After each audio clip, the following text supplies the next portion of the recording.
بسم اللہ الرحمن الرحیم، الصلاۃ والسلام علیک یا رسول اللہ وعلی آلک و اصحابک یا حبیب اللہ۔ ایک بار پھر پیش خدمت ہے سوال و جواب کی نشست بعنوان ہم اور آپ علامہ اوکاڑوی کے ساتھ، جس میں ہم جان سکیں گے اپنے تمام شرعی مسائل کے بارے میں رہنمائی حضرت علامہ ڈاکٹر کوکب نورانی اوکاڑوی صاحب دامت برکاتہم العالیہ سے، جو ایک عرصہ دراز سے مسلک کے حق کے حقیقی ترجمان کی حیثیت سے خدمات سر انجام دے رہے ہیں۔ آئیے ہم انہیں مل کر خوش آمدید کہتے ہیں۔ السلام علیکم ورحمۃ اللہ وبرکاتہ۔ وعلیکم السلام، اور تمام ناظرین و سامعین کو بھی السلام علیکم ورحمۃ اللہ وبرکاتہ۔ میں سب سے پہلے ایک چیز یہاں پہ وضاحت کرتا چلوں کہ جو ہمارے ریگولر ہوسٹ ہوتے ہیں وہ کچھ طبیعت ناساز ہونے کی وجہ سے آج نہیں آ سکے ہیں، تو جو واٹس ایپ نمبر کے ذریعے آپ کے سوالات لیے جاتے ہیں، آپ کو نیچے وہ مینشن کر کے، وہ آج فیسلٹی اویلیبل نہیں ہوگی۔ تو اگر آپ اپنے سوالات لائیو سلسلے میں شامل کرنا چاہتے ہیں تو آپ کامنٹ سیکشن کے ذریعے یا Facebook page inbox کے ذریعے جو ہے وہ ہم تک سوالات بھیج سکتے ہیں۔ میں تب تک جو پورے ہفتے کے اندر ہمارے پاس سوالات جمع ہوئے ہیں اس سے آغاز کرتا ہوں۔ زہیب علی صاحب UAE سے سوال کر رہے ہیں کہ ہم جو مطلب وہاں سے یہاں پاکستان میں پیسے بھیجتے ہیں بینک کے ذریعے، تو اس میں ہمیں جو ہے وہ کم ریٹس ملتے ہیں، اور اس کے ہی مقابل اگر ہم ایک دوسرا راستہ اختیار کر کے اگر پیسے بھیجتے ہیں جس کو ہنڈی کہا جاتا ہے، تو اس میں ہمیں اچھے ریٹس ملتے ہیں، مگر یہ گورنمنٹ کی طرف سے جو ہے وہ آتھرائز نہیں ہوتا۔ تو اس طرح پیسے بھیجنے جائز ہیں یا نہیں؟ بسم اللہ والحمد للہ والصلاة والسلام علی رسول اللہ۔ جیسا کہ عبدالرافع صاحب، جن کو مانی شیخ بھی کہتے ہیں، انہوں نے بتایا کہ محمد زین قادری صاحب کی طبیعت ناساز ہے تو وہ آج تشریف نہیں لائے، اس لیے ان کا ٹیلی فون ان کے پاس ہے اور وہ سہولت شاید میسر نہیں، تاہم جو بھی سوال آئیں گے انشاءاللہ اس کے بارے میں گفتگو کریں گے۔ ہم کسی بھی ملک میں رہتے ہوں، وہاں کے باشندے ہیں، سٹیزن ہیں، یا وہاں رہنے کی اجازت ملی ہوئی ہے جس کو ریزیڈنس پرمٹ یا اقامہ وغیرہ کہتے ہیں، قانون کی پابندی ہم پر لازم ہوتی ہے۔ غیر شرعی ہوگا تو نہیں، لیکن جو قوانین ہوتے ہیں ان کی پابندی کرنی چاہیے۔ آپ کا کوئی عزیز آ رہا ہے اور آپ نے ویسے ہی کچھ پیسے دیے ہیں، وہ اور بات ہے، لیکن جو آپ پیسے بھیجتے ہیں وہ آپ کو قانونی طریقے سے ہی بھیجنے چاہیے کہ آپ کے ملک کو بھی فائدہ ہوتا ہے، حفاظت بھی ہوتی ہے۔ کسی کو دیے ہیں وہ کسی طرح نہیں پہنچاتا، آپ ان پر جتنا بھی اعتماد کریں، کوئی اگر اس میں نقص ہو گیا تو آپ کو پھر شکایت ہوتی ہے۔ یہاں آپ کے اداروں میں آپ کی رقم کی ضمانت ہوتی ہے، تو کوشش کیا کریں کہ قانونی ہی طور پر بھیجیں۔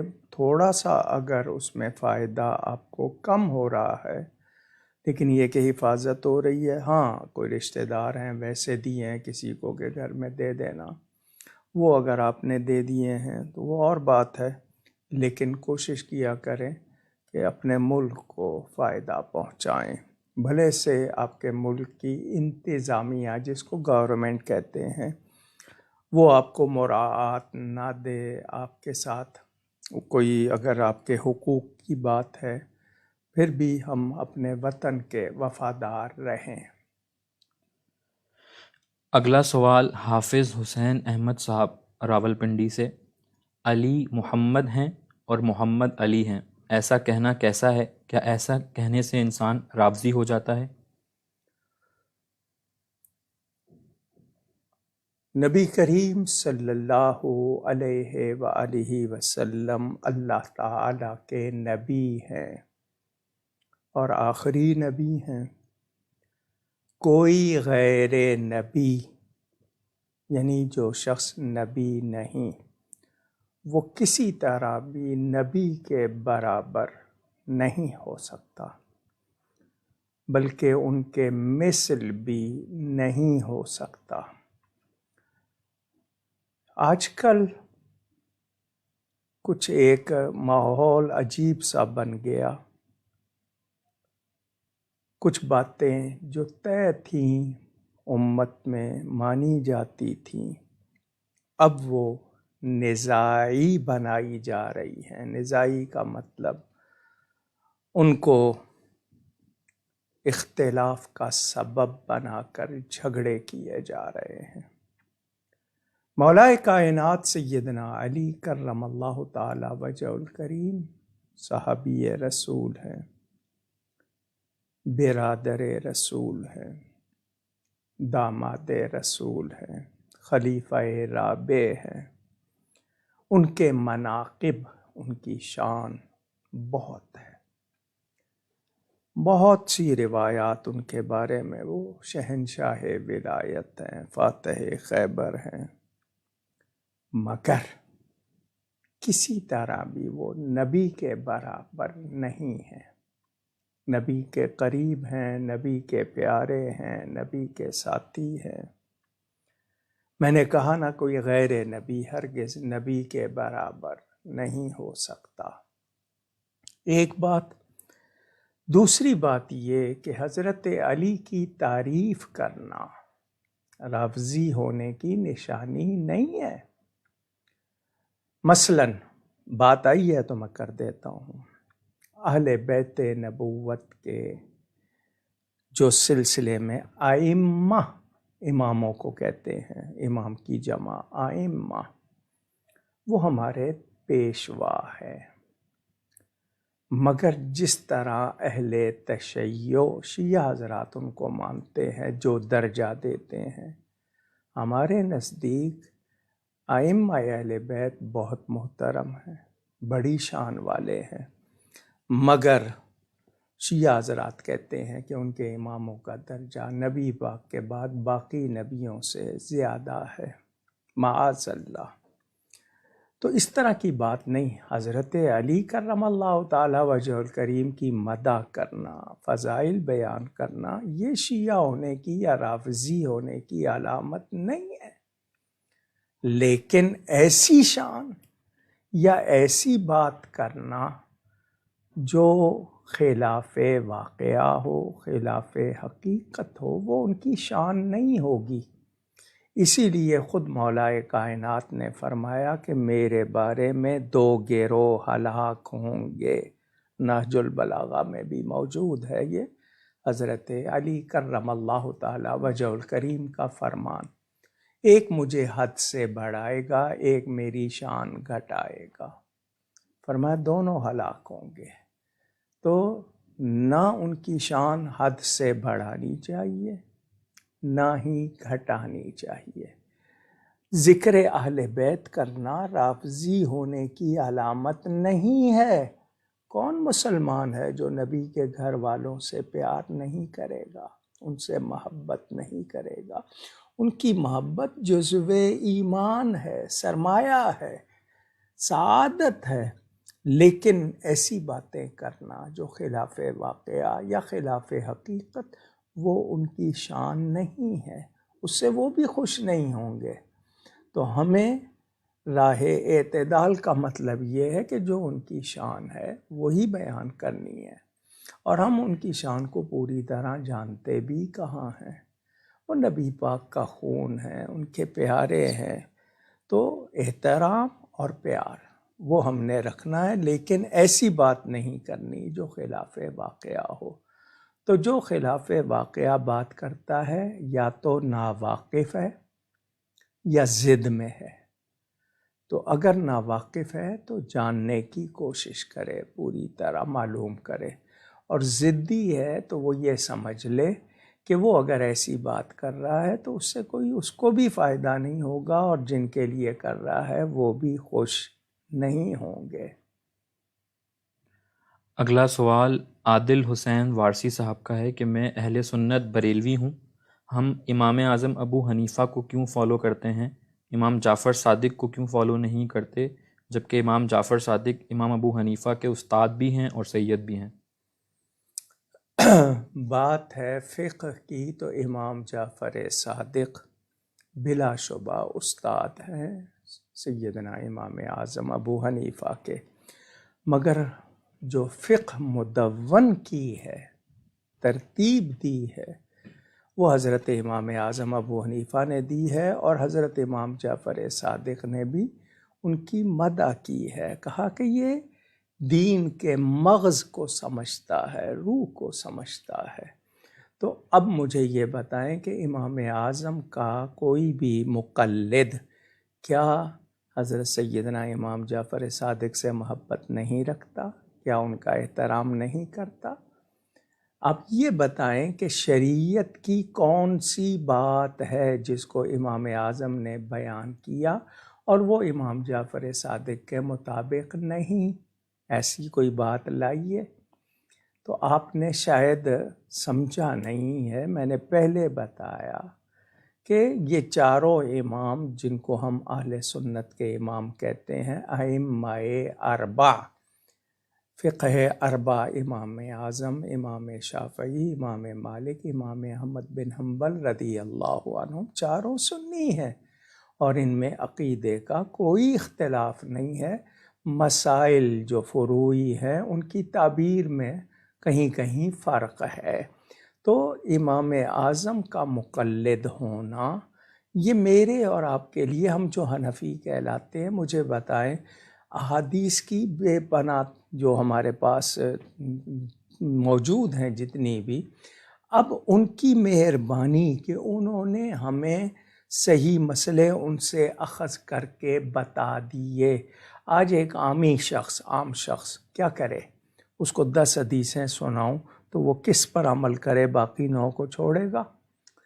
ایک پر عمل کرے گا تو باقی 9 کے کیا ہوگا؟ تو ان کو مطابقت، ان کی تطبیق، ان کو مدون کرنا، زمانہ دیکھنا، مسئلہ بتانا، یہ تو انتظامی معاملہ ہے نا، کہ عام شخص جو قرآن و حدیث سے خود مسئلہ معلوم نہیں کر سکتا وہ تقلید کرے گا۔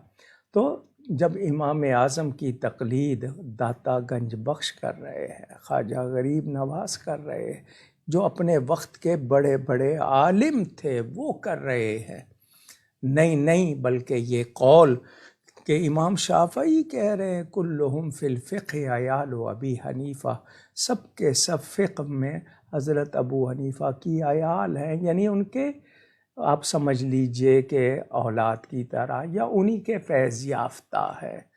تو ذہن میں رہے کہ امام جعفر صادق کا فرمان یا امام اعظم کا فرمان کوئی دو باتیں نہیں ہیں۔ ہاں، اگر امام جعفر صادق سے منسوب کر کے کچھ باتیں کی جائیں اور وہ حقیقت میں نہ ہوں تو بتائیے پھر کیا کریں؟ فقہ حنفی تو باقاعدہ مدون ہوئی، بڑے اہتمام سے ہوئی اور آج تک ہے۔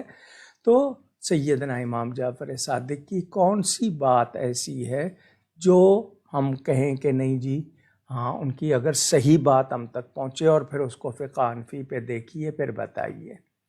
تو جو لوگ اس طرح کی بات کریں گے ان کا مقصد سوائے اس کے کہ وہ ناواقف ہیں، نادان ہیں، بات کو سمجھ نہیں رہے۔ اگلا سوال حماد صاحب کا لاہور سے کہ کیا کوئی ایسا واقعہ ہے کہ حضرت امام احمد بن حنبل کے پاس 2 لوگ حاضر ہوئے اور پوچھا کہ جبرائیل کتنی بار نبی کریم اور کتنی بار حضرت علی پر نازل ہوئے؟ تو امام نے فرمایا کہ نبی پاک صلی اللہ علیہ وسلم پر 12,000 اور حضرت علی پر 24,000 مرتبہ۔ اب مجھے حوالہ دکھائیے، اصلی کتاب دکھائیے، جس نے کہا ہے اس کو کہیں دکھائے ایسا، کہاں لکھا ہے؟ محض کسی کے کہنے سے نہیں، جس نے کہا ہے وہ بتائے کہ کہاں لکھا ہے، کون سی کتاب ہے اس میں۔ اور جبریل امین کا کام وحی لانا ہے، وحی نبیوں پر آتی ہے۔ اگلا سوال اکرم شمسی قادری رضوی صاحب کا انڈیا سے، کسی شخص کو مولا کہنا کیسا ہے؟ آپ ہر داڑھی والے کو مولانا کہتے ہیں. مولا مضاف نا ضمیر جمع کی مضاف الیہ ہمارا مولا. ہم مولا کے معنی پیارے کے ہیں، مولا کے معنی دوست کے ہیں، مولا کے معنی مددگار کے ہیں. تو قرآن میں ہے نا ان اللہ ہوا مولاہ و جبریل و صالح المؤمنین. تو جو بھی نیک شخص ہو آپ اس سے محبت رکھتے ہیں، وہ شریعت و سنت کا پابند ہے، اس کو مولا آپ کہہ سکتے ہیں. مولانا کتنوں کو کہتے ہیں آپ؟ حالانکہ قرآن میں ہے ہوا مولانا، یہ تو اللہ کے لیے ہے، مگر آپ داڑھی والوں کو بھی دین والوں کو بھی مولانا کہتے ہیں. تو مولا کہا جا سکتا ہے، لیکن اس کے لیے اس کی اہلیت بھی سامنے رہے. اگلے سوالات غلام مصطفیٰ صاحب کے. ان کا پہلا سوال یہ ہے کہ عارفانہ کلام سے کیا مراد ہے، ارشاد فرما دیں. عارف کے معنی پہچاننے والا. عارفانہ کلام کے جس میں واقعی کسی کی بات ایسی ہے جو دین کی سمجھ رکھتا ہے اور اس میں روحانی معاملہ بھی ہوتا ہے، یعنی وہ شخص صاحب علم بھی ہوتا ہے، صاحب نسبت بھی ہوتا ہے، یعنی اللہ والوں سے، اور یہ عارف ہوتے ہیں حقیقت کو پہچاننے والے. تو عارفانہ کلام سے مراد کہ وہ جس میں حقائق سچائی بیان کی گئی ہو اور روحانی کیفیات کا ذکر ہو اور شریعت و طریقت سے ہٹ کر کچھ نہ ہو. ان کا اگلا سوال، ایک شخص ہے، اس کو اپنی بیوی سے بہت محبت ہے اور اس نے یہ خواہش ظاہر کی ہے کہ اس کے مرنے کے بعد اس کے کفن میں اس کی بیوی کا دوپٹہ بھی رکھا جائے، تو شریعت میں اس کا کیا حکم ہوگا؟ یعنی مرد کے کفن میں جی. اضافی کپڑا رکھنا، وہ بجائے کسی کو دو تاکہ وہ دعا دے، ثواب کرے، آپ کے لیے ایصال ثواب کرے، اچھا ہے. لیکن یہ کہ وہ بیوی کا دوپٹہ صرف محبت کی وجہ سے، یا تو وہ ولیہ ہے، کوئی نیکی کے حوالے سے تبرک ہے تو اور بات ہوتی ہے، ورنہ صرف اتنی بات جو ہے یہ اگر رکھ لیتا ہے تو میں اس پہ حرام کا فتویٰ نہیں لگاؤں گا. لیکن یہ کہ وہی دوپٹہ کسی مستحق کو، نیک عورت کو دے، وہ اوڑھ کر نماز پڑھے، وہ ثواب زیادہ ہوگا.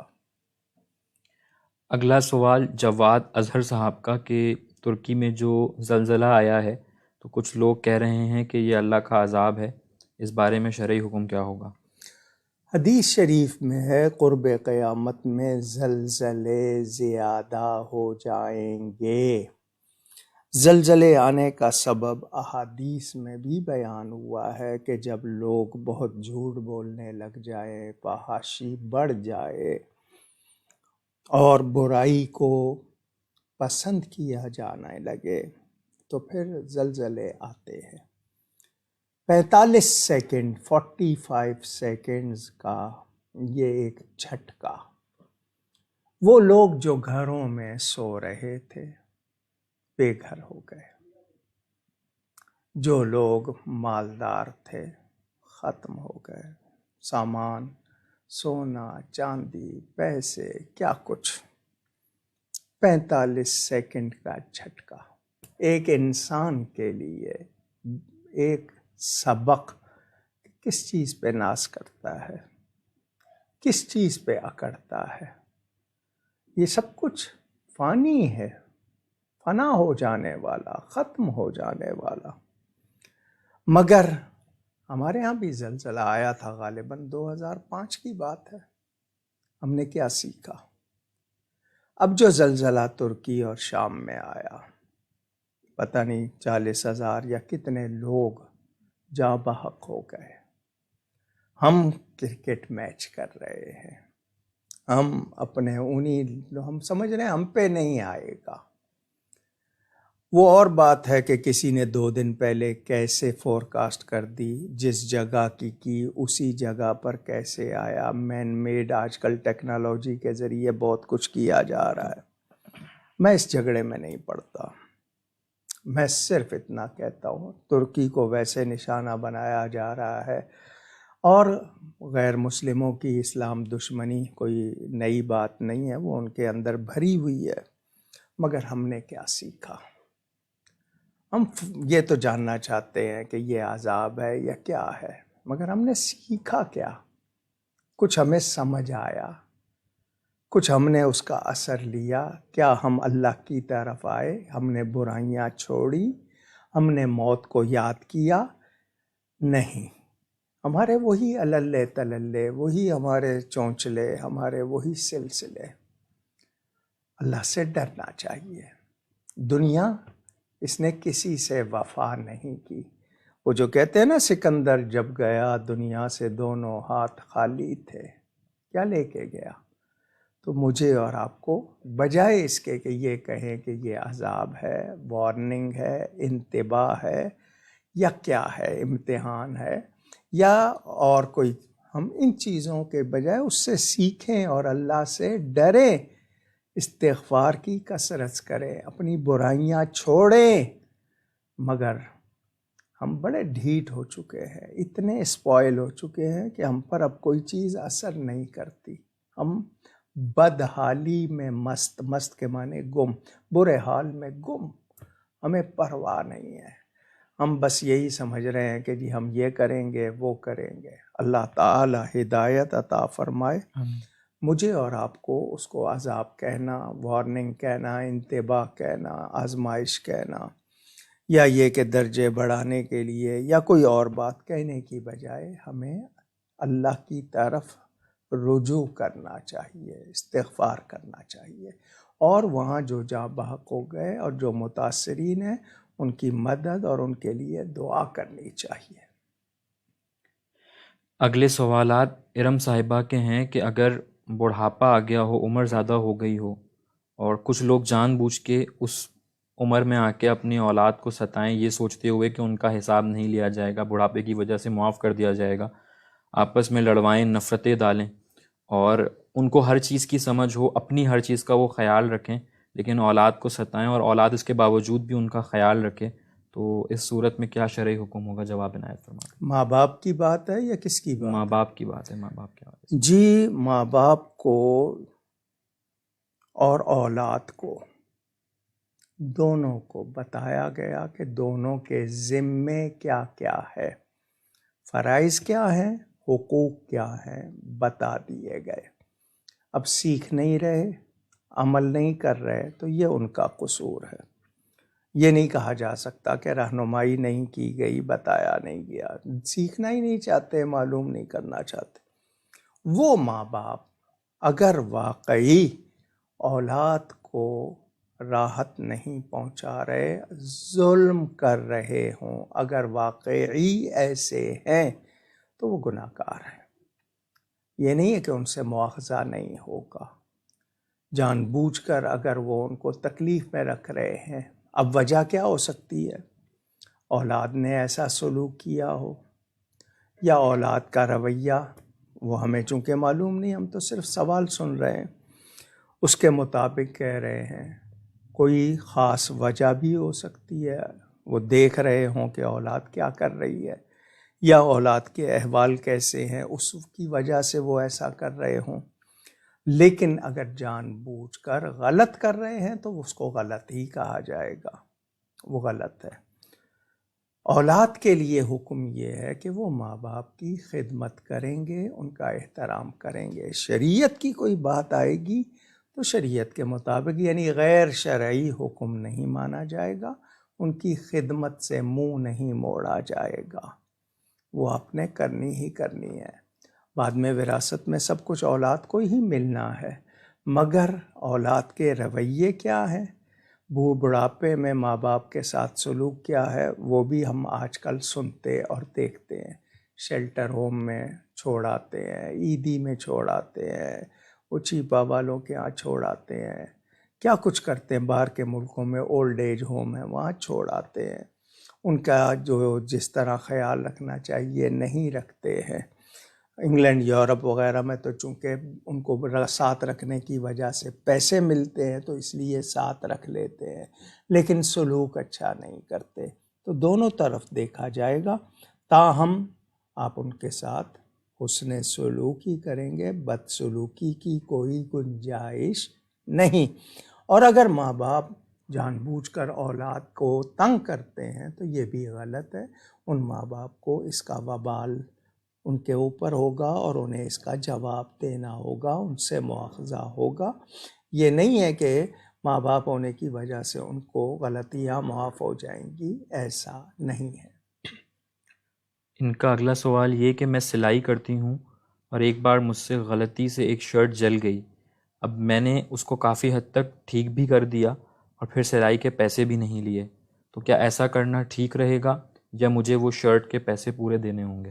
آپ کو ان کو بتانا ہے، کیونکہ آپ سے ایک عمل ایک ہوتا ہے ارادی طور پر انٹینشنلی ہوا ہے، ایک ان انٹینشنلی ہوا ہے، یعنی غیر ارادی طور پر ہو گیا. آپ اس کو جس کا ہے اس کو بتائیں کہ میں نے ایسا کر دیا ہے اور یہ مجھ سے ہو گیا ہے. اگر وہ مطالبہ کرتا ہے تب تو آپ کو دینا ہے، اور اگر وہ اس پہ راضی ہے کہ نہیں ہے تو پھر آپ کو نہیں دینا، لیکن اس کے سامنے حقیقت رکھ دیں. اگلا سوال محمد حسن صاحب کا کہ علامہ صاحب، آپ کے والد صاحب پر حملہ ہوا تھا، تو کیا ان کی شہادت اس حملے میں ہوئی تھی؟ اگر نہیں تو ان کا انتقال کیسے ہوا تھا؟ جی، حملہ ہوا تھا اکتوبر کے مہینے میں 1962 میں. اللہ تعالیٰ نے ان کو زندگی دی. وصال ان کا 1984 میں ہوا. اس کے بعد بھی ان پر 2 مرتبہ قاتلانہ حملہ ہوا. وہ غازی تھے، لیکن یہ ہے کہ ان کی وفات اس حملے میں نہیں ہوئی. ہاں، مجھے یاد آیا، غالباً زین نے ہی مجھے یہ فارورڈ کیا تھا کہ میں نے یہ بتایا کہ والد صاحب کھڈا مارکیٹ لیاری میں واز فرما رہے تھے، تقریر فرما رہے تھے، خطاب کر رہے تھے. حملہ آوروں نے 5 افراد تھے، حملہ کیا. تو میں نے یہ بتایا کہ حملے کے باوجود وہ تقریر جاری رکھے ہوئے تھے. تو لوگوں نے کہا کہ کیا آس پاس والے جو تھے وہ سارے تماشا دیکھ رہے تھے؟ تو کسی نے یہ اعتراض کیا. بات یہ ہوئی تھی کہ پہلے لائٹ بند کی گئی لیکن اسپیکر چل رہا تھا. والد صاحب نے دیکھا، لوگ آئے تو لوگ اٹھ کے ہلنے لگے، ان کو بٹھانے لگے، ان کو بیٹھنے کو کہا.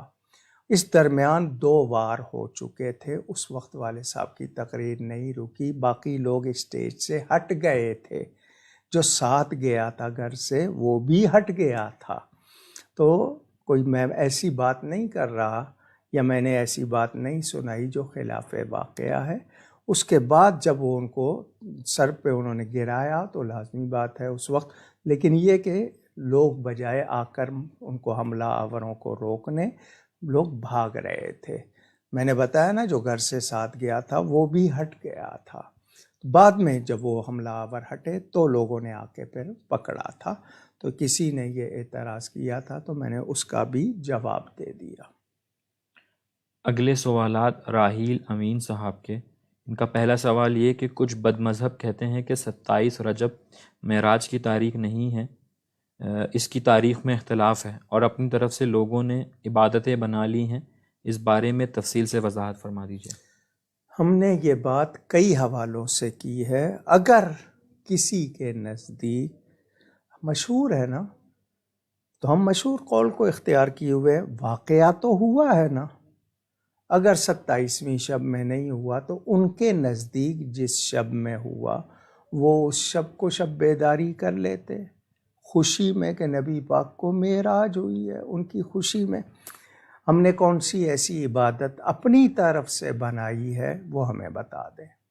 ہم اس رات میں جاگ کر ذکر معراج کرتے ہیں، قرآن کی تلاوت کر لیتے ہیں، نوافل پڑھ لیتے ہیں، لوگوں کو کھانا کھلا دیتے ہیں، درود و سلام پڑھتے ہیں، نعت خوانی کر لیتے ہیں. ان میں سے کون سا کام غلط ہے؟ ہم نے کیا اس کو لازم کر لیا ہے، واجب کہہ دیا ہے؟ ہم محبت اور عقیدت سے مناتے ہیں. 27ویں شب نہیں، آپ کے نزدیک جو شب ہے آپ اس میں کر لیں. آپ نہیں کرنا چاہتے نہ کریں. ہمیں نبی کے معراج کی خوشی ہے، ہم خوشی مناتے ہیں اور وہی کام کرتے ہیں جو جائز ہیں۔ ہم نے اس رات کے لیے یہ نہیں کہہ دیا کہ نہیں، جو نہیں کرے گا اس کے لیے یہ حکم۔ ہاں، ہم یہ کہتے ہیں یہ محبت ہے، عقیدت ہے، نبی پاک سے تعلق ہے، اور پھر نیکی کرائی جاتی ہے، کوئی غلط نہیں کرایا جاتا، لیکن کسی کو ضد ہے تو اس کا میرے پاس علاج نہیں ہے۔ ان کا اگلا سوال بھی اسی سے متعلق ہے کہ معراج شریف جسمانی تھی یا روحانی؟ کچھ بد مذہب حضرت عائشہ صدیقہ کی روایت بخاری کے حوالے سے پیش کرتے ہیں، اس بارے میں بھی وضاحت فرما دیں۔ جی، حضرت عائشہ صدیقہ کے الفاظ کیا ہے؟ قرآن کی آیت نا، لا تدرکہ الابصار۔ ادراک کس کو کہتے ہیں؟ کسی چیز کو پورا پورا گھیر لینا۔ ہم تو رؤیت مانتے ہیں، ہم نے یہ کب کہا کہ کوئی آنکھ اللہ کو پورا پورا گھیر سکتی ہے؟ ہم رؤیت مانتے ہیں، وہ قرآن سے بھی ثابت ہے، حدیث سے بھی ثابت ہے، خود حضور صلی اللہ علیہ وسلم کا فرمان ہے، میں نے رأیت ربی عز وجل فی احسن صورت، نبی کریم صلی اللہ علیہ وسلم کا اپنا ارشاد کہ میں نے اپنے رب کو دیکھا ہے، تو رؤیت مانتے ہیں۔ باقی رہی یہ بات، تو ان کے لیے بہت سی کتابیں اردو میں بھی موجود ہیں۔ میرے استاد گرامی غزالی زماں حضرت علامہ سید احمد سعید شاہ صاحب کاظمی کی کتاب موجود ہے معراج کے حوالے سے، وہ پڑھ لیجئے، سب چیزوں کے جواب موجود ہیں۔ آپ لوگوں کا اعتراض کرنے والوں کا طریقہ یہ ہے کہ اپنا اعتراض دہراتے رہو، جیسے رٹا ہوتا ہے نا، بار بار دہراتے رہو، جواب پر توجہ نہ دو، کیونکہ جواب اگر پڑھ لیں گے تو معلوم ہو جائے گا انہوں نے ماننا نہیں ہے، تو وہ وہی دہراتے رہتے ہیں۔ تو ان کی اس رٹا بازی سے کیا ہم ان کے بارے میں جواب دینا چھوڑ دیں؟ ہم اپنے لوگوں کو مطمئن کرنے کے لیے جواب دیتے ہیں، جنہوں نے نہیں ماننا انہوں نے نہیں ماننا، ان کی قسمت میں ہی نہیں ہے ماننا، وہ نہیں مانیں گے، مہریں لگ چکی ہیں۔ تو ہم تو صرف اپنے لوگوں کے لیے جواب دیتے ہیں کہ وہ ان کے غلط پروپیگنڈے میں نہ آ جائیں۔ تو رہی بات نبی پاک صلی اللہ علیہ وسلم کا دیدار، ہر سال یہ بیان ہوتا ہے، ہم رؤیت کے دیدار کے قائل ہیں، پورا پورا گھیرنے کے، کیونکہ اللہ تعالیٰ جسمانیات سے پاک ہے، واضح رہے۔ اور خود نبی پاک جب فرما رہے ہیں تو اس کے بعد کسی اور کے بیان کی کیا حیثیت؟ ان کا اگلا سوال یہ کہ صحابی کی تعریف کیا ہے؟ صحابی کا لفظ صحبت سے بنا ہے۔ صحبت سے مراد ساتھ بیٹھنا، ساتھ ہونا، یا پاس بیٹھ کے سننا، دیکھنا۔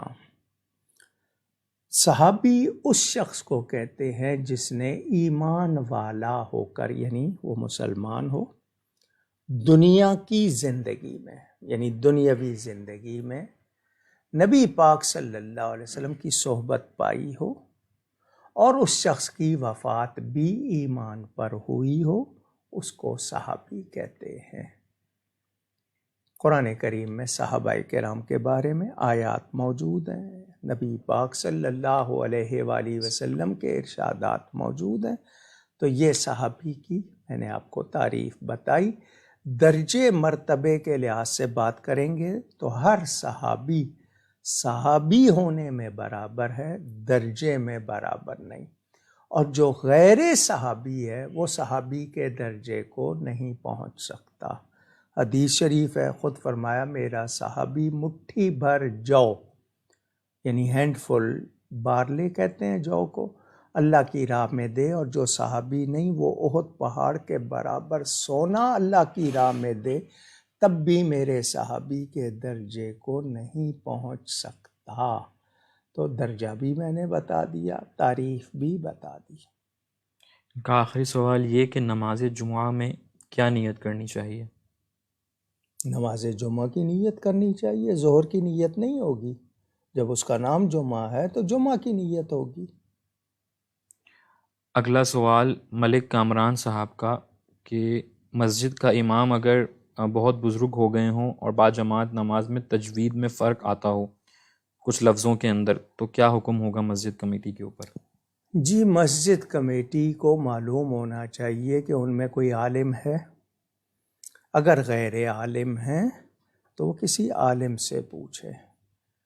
اگر مسجد کی اکثر کمیٹیاں ہوتی ہیں وہ علماء نہیں ہوتے، ان کو ائمہ کا، مؤذن کا احترام کرنا چاہیے، ملازم نہیں سمجھنا چاہیے. وہ اپنے مرتبے کے لحاظ سے جیسے ہیں اور ان کی حقوق کا خیال رکھنا چاہیے. نمبر 1. نمبر 2 یہ کہ وہ شخص اگر اس کے جو تلفظ ہے اس میں اتنا فرق آ جائے کہ لفظ جو ہے وہ بدلتا ہے، لفظ کے بدلنے سے معنی بدلتا ہے، صحیح ادا نہیں ہوتے ہیں، تو اس بزرگوں سے کہیں کہ جی آپ آرام کیجئے. بیٹا ہو ان کا یا دوسرا کوئی ہو تو پیار سے ان سے بات کی جائے، لیکن پہلے چیک کر لیا جائے. جو یہ کہہ رہے ہیں کمیٹی والے، کیا وہ اتنے اہل ہیں کہ جان سکیں کہ تلفظ میں فرق آ رہا ہے یا صرف بزرگی کی وجہ سے کوئی ان کو سمجھ نہیں آ رہا کہ وہ تو صحیح ادا کر رہے ہیں لیکن ان کے سماعت میں ان کو فرق لگ رہا ہے.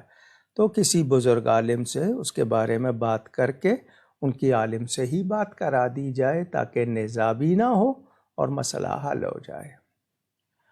اگلے سوالات لاس اینجلس سے سمینہ راوڈا صاحبہ کے. حضور صلی اللہ علیہ وسلم کے حوالے سے کہتے ہیں کہ آپ منڈے، پیر اور جمعرات کا روزہ رکھتے تھے، اس بارے میں رہنمائی فرما دیں. پیر کے روزے کے بارے میں تو بالکل واضح ہے نا، کیونکہ ایک شخص آیا تھا وہ صرف جمعے کا روزہ رکھتا تھا، تو فرمایا تھا جمعہ اکیلا روزہ نہیں رکھو، یا تو جمعرات جمعہ یا جمعہ ہفتہ. لیکن پیر کے بارے میں تو واضح طور پر ہے، اور دوسرے کو بتایا تو، اور یہ بھی بتایا کہ اس دن میں پیدا ہوا، یعنی حضور نے اپنی ولادت اس کو ہر ہفتے منانے کا ثبوت بھی مل گیا. تو وہ پیر کے بارے میں تو واضح ہے. جمعرات کا بھی ذکر شاید کسی روایت میں ہوگا، لیکن پیر کا تو واضح طور پر. ان کا اگلا سوال یہ کہ کفار اور مشرکین میں فرق بتا دیں. کیا عیسائی اور یہودی کو کافر کہیں گے؟ ہندو، سکھ وغیرہ کو کافر کہتے ہیں، وضاحت فرما دیں. شرک کرنے والے کو مشرک کہتے ہیں، انکار کرنے والے کو کافر کہتے ہیں. ہر مشرک ضرور کافر ہے، ہر مشرک ضرور کافر ہے، مگر ہر کافر مشرک نہیں ہے. ٹھیک ہے. عیسائی اور یہودی اللہ کو ماننے کا دعویٰ کرتے ہیں. ہندو بت کو خدا کا شریک ٹھہراتے ہیں. تو ہندو اور اس طرح کے لوگ جو مظاہر قدرت کو خدا مانتے ہیں یا شریک مانتے ہیں وہ مشرک ہے. جو انکار کرتے ہیں وہ کافر ہیں. لیکن ان میں سے بھی بہت سے لوگ ہو گئے جو اسی طرح کرنے لگ گئے. تو میں نے بتا دیا، شرک کرنے والے کو مشرک اور جو منکر ہے اس کو کافر کہتے ہیں، کفر کرنے والا. تو یہ بات طے ہے کہ ہر مشرک تو یقیناً کافر ہے، مگر ہر کافر یقیناً مشرک نہیں ہے، لیکن اس کو دیکھا جائے گا.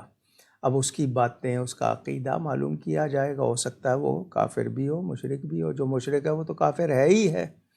تو اب مثال کے طور پر اولاد ماننا اللہ کی، یا کسی کو اللہ کا شریک ٹھہرانا، وہ شرک ہے. تو جو ایسا کرے گا وہ مشرک بھی ہے، کافر بھی ہے.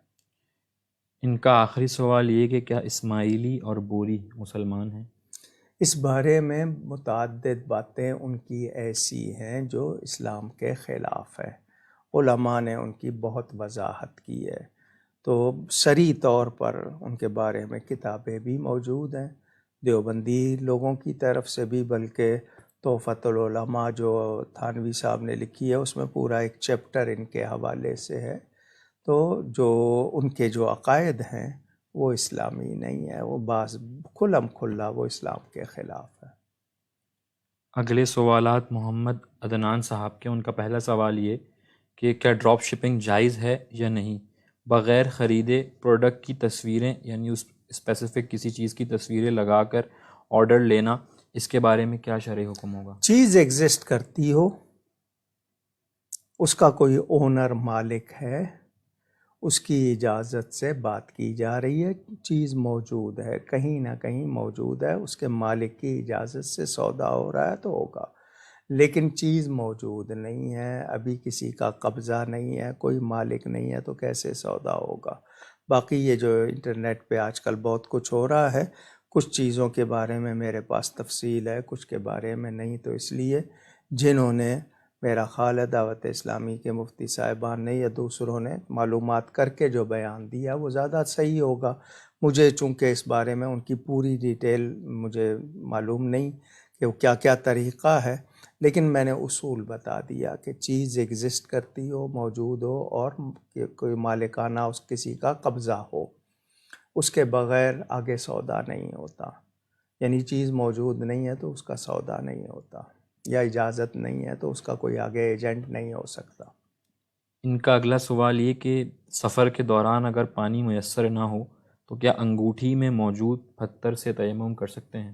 کیا وہ واقعی پتھر ہے، اصلی پتھر ہے، بغیر پالش کے ہے، تو بالکل ہو سکتا ہے، لیکن ایسی نوبت آتی کہاں ہے آج کے دور میں۔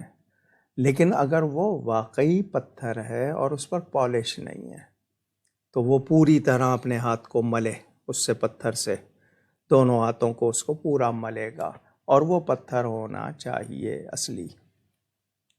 ان کا اگلا سوال یہ کہ یتیم بچے کی ماں اگر صاحب نصاب ہو تو کیا اس بچے کو زکوٰۃ دے سکتی ہے؟ نہیں سمجھا میں۔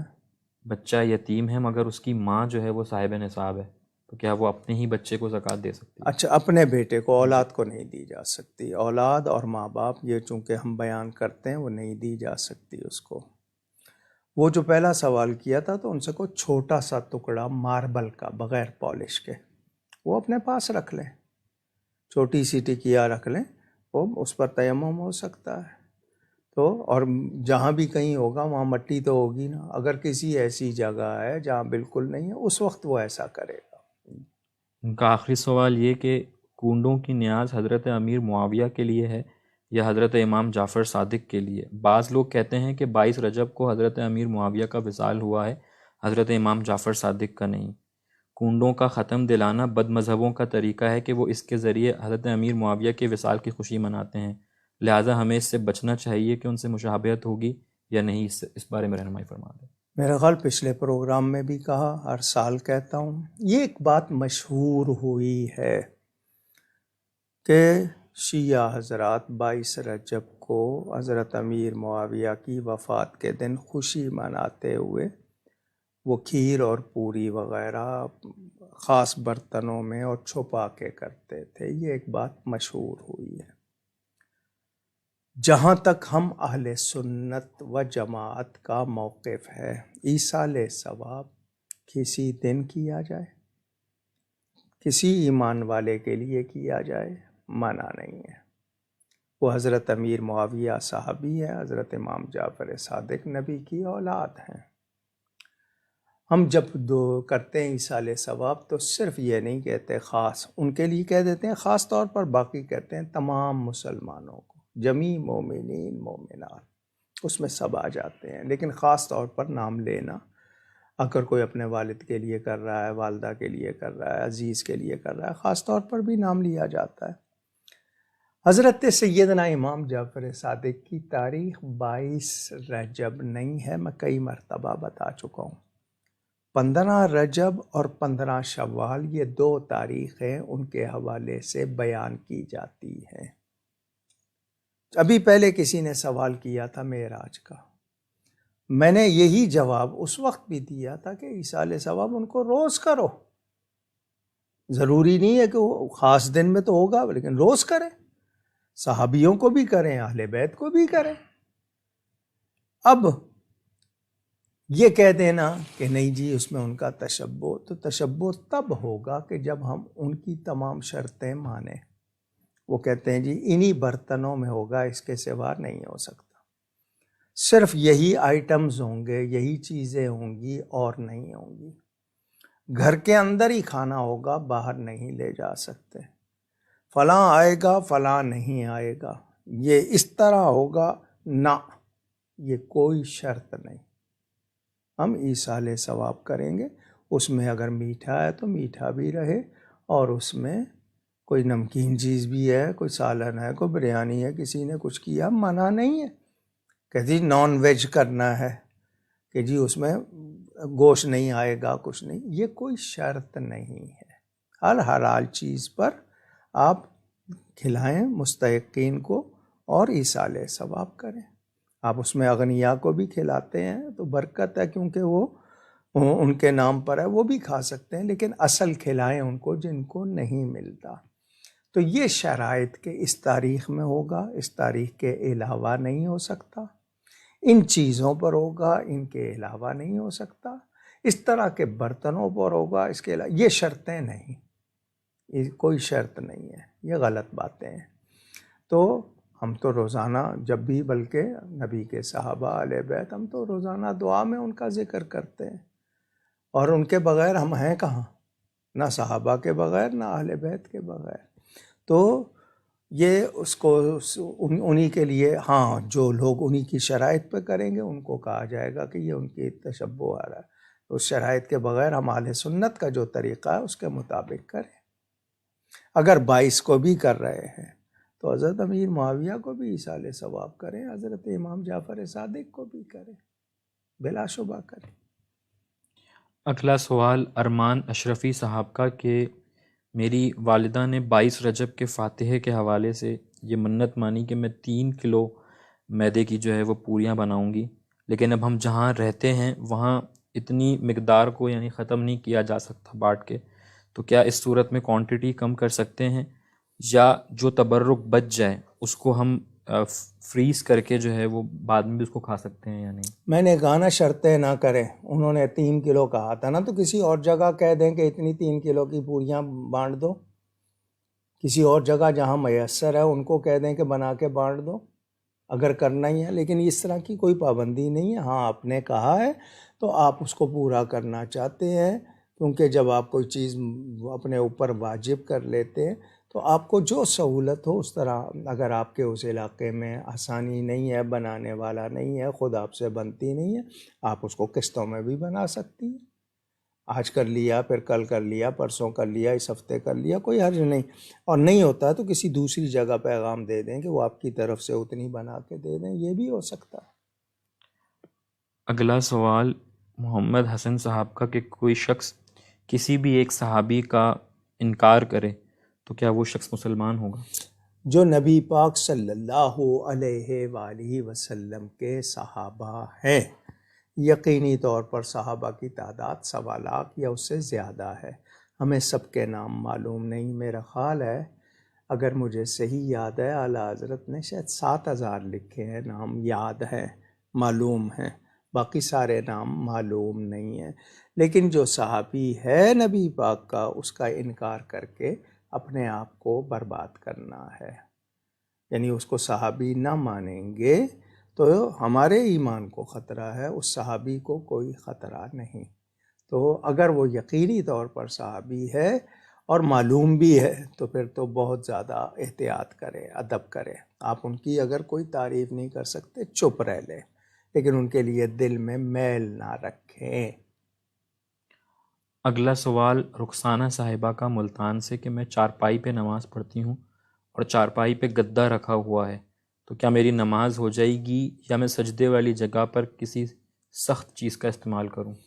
یعنی وہ سجدہ کرتی ہیں جی تو سجدہ کرنے کے لیے ایسی چیز یعنی جو دبے تو پوری طرح دب جائے، لیکن چارپائی پہ چونکہ نہیں ہوگا تو ان کو کوئی چیز رکھنی ہوگی، اگلا سوال فروا انصاری صاحبہ لیکن وہ کا اونچی نہ ہو، ٹھیک ہے نا جی۔ اگلا سوال فروا انصاری صاحبہ کا، اگر کوئی مرد طلاق دینے کے بعد یہ کہے کہ میں ہوش میں نہیں تھا اور وہ جو ہوا وہ جادو کے اثر میں ہوا، تو اب کیا حکم ہوگا، کیا طلاق واقع ہو جائے گی؟ طلاق مذاق میں بھی دی جائے تو بھی ہو جاتی ہے۔ اب ہوش میں نہیں تھا تو صرف طلاق کا لفظ کیوں یاد آیا؟ کیوں کہ ہوش نہیں تھے تو اس کو تو پتہ ہی نہیں ہونا چاہیے کون سا لفظ ہے یا کیا لفظ ہے، صرف طلاق کا لفظ کیوں یاد آیا؟ اب اس کے لیے پہلے اس کی کنفرمیشن کیسی ہو کہ جی یہ ہوش میں نہیں تھا، کیا اس کو پتہ تھا یہ دایاں ہے یہ بایاں ہے، دونوں ہاتھوں کا پتہ تھا، کس حد تک ہوش میں نہیں تھا، یہ ساری چیزیں کنفرم ہونی چاہیے، مذاق نہیں ہے، کھیل نہیں ہے، کنفرم ہونا چاہیے۔ تو کتنا ہوش تھا کتنا نہیں تھا اس کا جائزہ لیا جائے، طبی معائنہ کرایا جائے کہ کیا حالت تھی، دوسرا کوئی اس وقت موجود تھا یا نہیں۔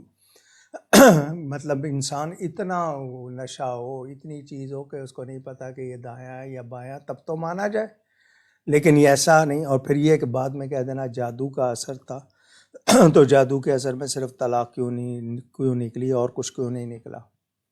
تو یہ باتیں اس طرح نہیں، وہ کسی سچے مفتی کے پاس جائے، جا کے بیان دے، وہ اس کو پوری طرح چیک کر کے پھر بتائیں گے۔ ہمارے پاس چونکہ صرف اتنا سوال آیا ہے، اس کے مطابق میں نے کہا نا کہ اس کی حالت واضح نہیں ہے، یا تو اس حد تک نشہ ہو، اس حد تک وہ ہوش میں نہ ہو جو میں کہہ رہا ہوں، تب تو بات ہے، ورنہ نہیں مانا جائے گا۔ اگلا سوال مظفر شبیر صاحب کا کہ حق چار یار، کیا یہ نعرہ غلط ہے کیونکہ خلفاء تو 5 ہیں؟ جی، یہ نعرہ جس کسی نے بھی بنایا، واضح رہے کہ ہمارے تو نعرے ہوتے ہیں، اس میں ہم ندا کرتے ہیں، جیسے یا رسول اللہ، یا علی، یا غوث، بلکہ میں نے کئی مرتبہ کہا کہ ہمیں بنانا چاہیے، شاید یہ نعرہ کسی اور طرف سے آیا ہے۔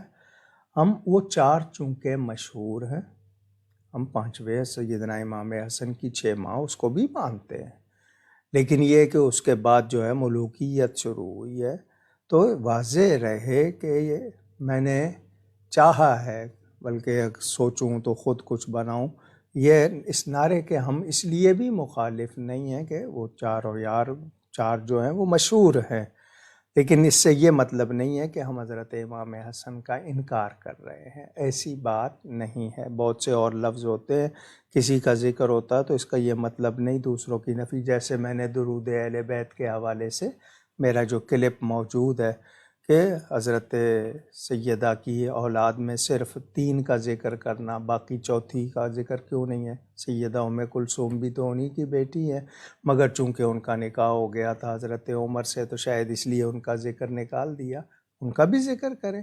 تو ذہن میں رہے کہ اگر 4 یار کہہ رہے ہیں تو چونکہ وہ مشہور ہیں اس لیے ان کا ذکر کہ وہ 4 کو مانا جائے۔ اب حضرت علی کے پاس 1 شہزادی ہیں، حضرت عثمان کے پاس تو 2 شہزادی ہیں، وہ بھی نبی کی اولاد ہے نا، سیدہ کا رتبہ زیادہ ہے اولاد رسول میں، کوئی شبہ نہیں ہے، لیکن یہ کہ یہ کچھ لوگوں نے، میں سچ کہوں آج کل ضد بہت زیادہ ہے، ضد میں آ گئے لوگ ایک دوسرے کی، اور ان مسائل میں پڑھ کر باقی فرائض واجبات کا پتہ نہیں ہے، جو ضروریات ہیں ان کا پتہ نہیں ہے، ان میں ایک دوسرے کے ساتھ اتنے الجھ گئے ہیں کہ امت کو بانٹ کے رکھ دیا ہے۔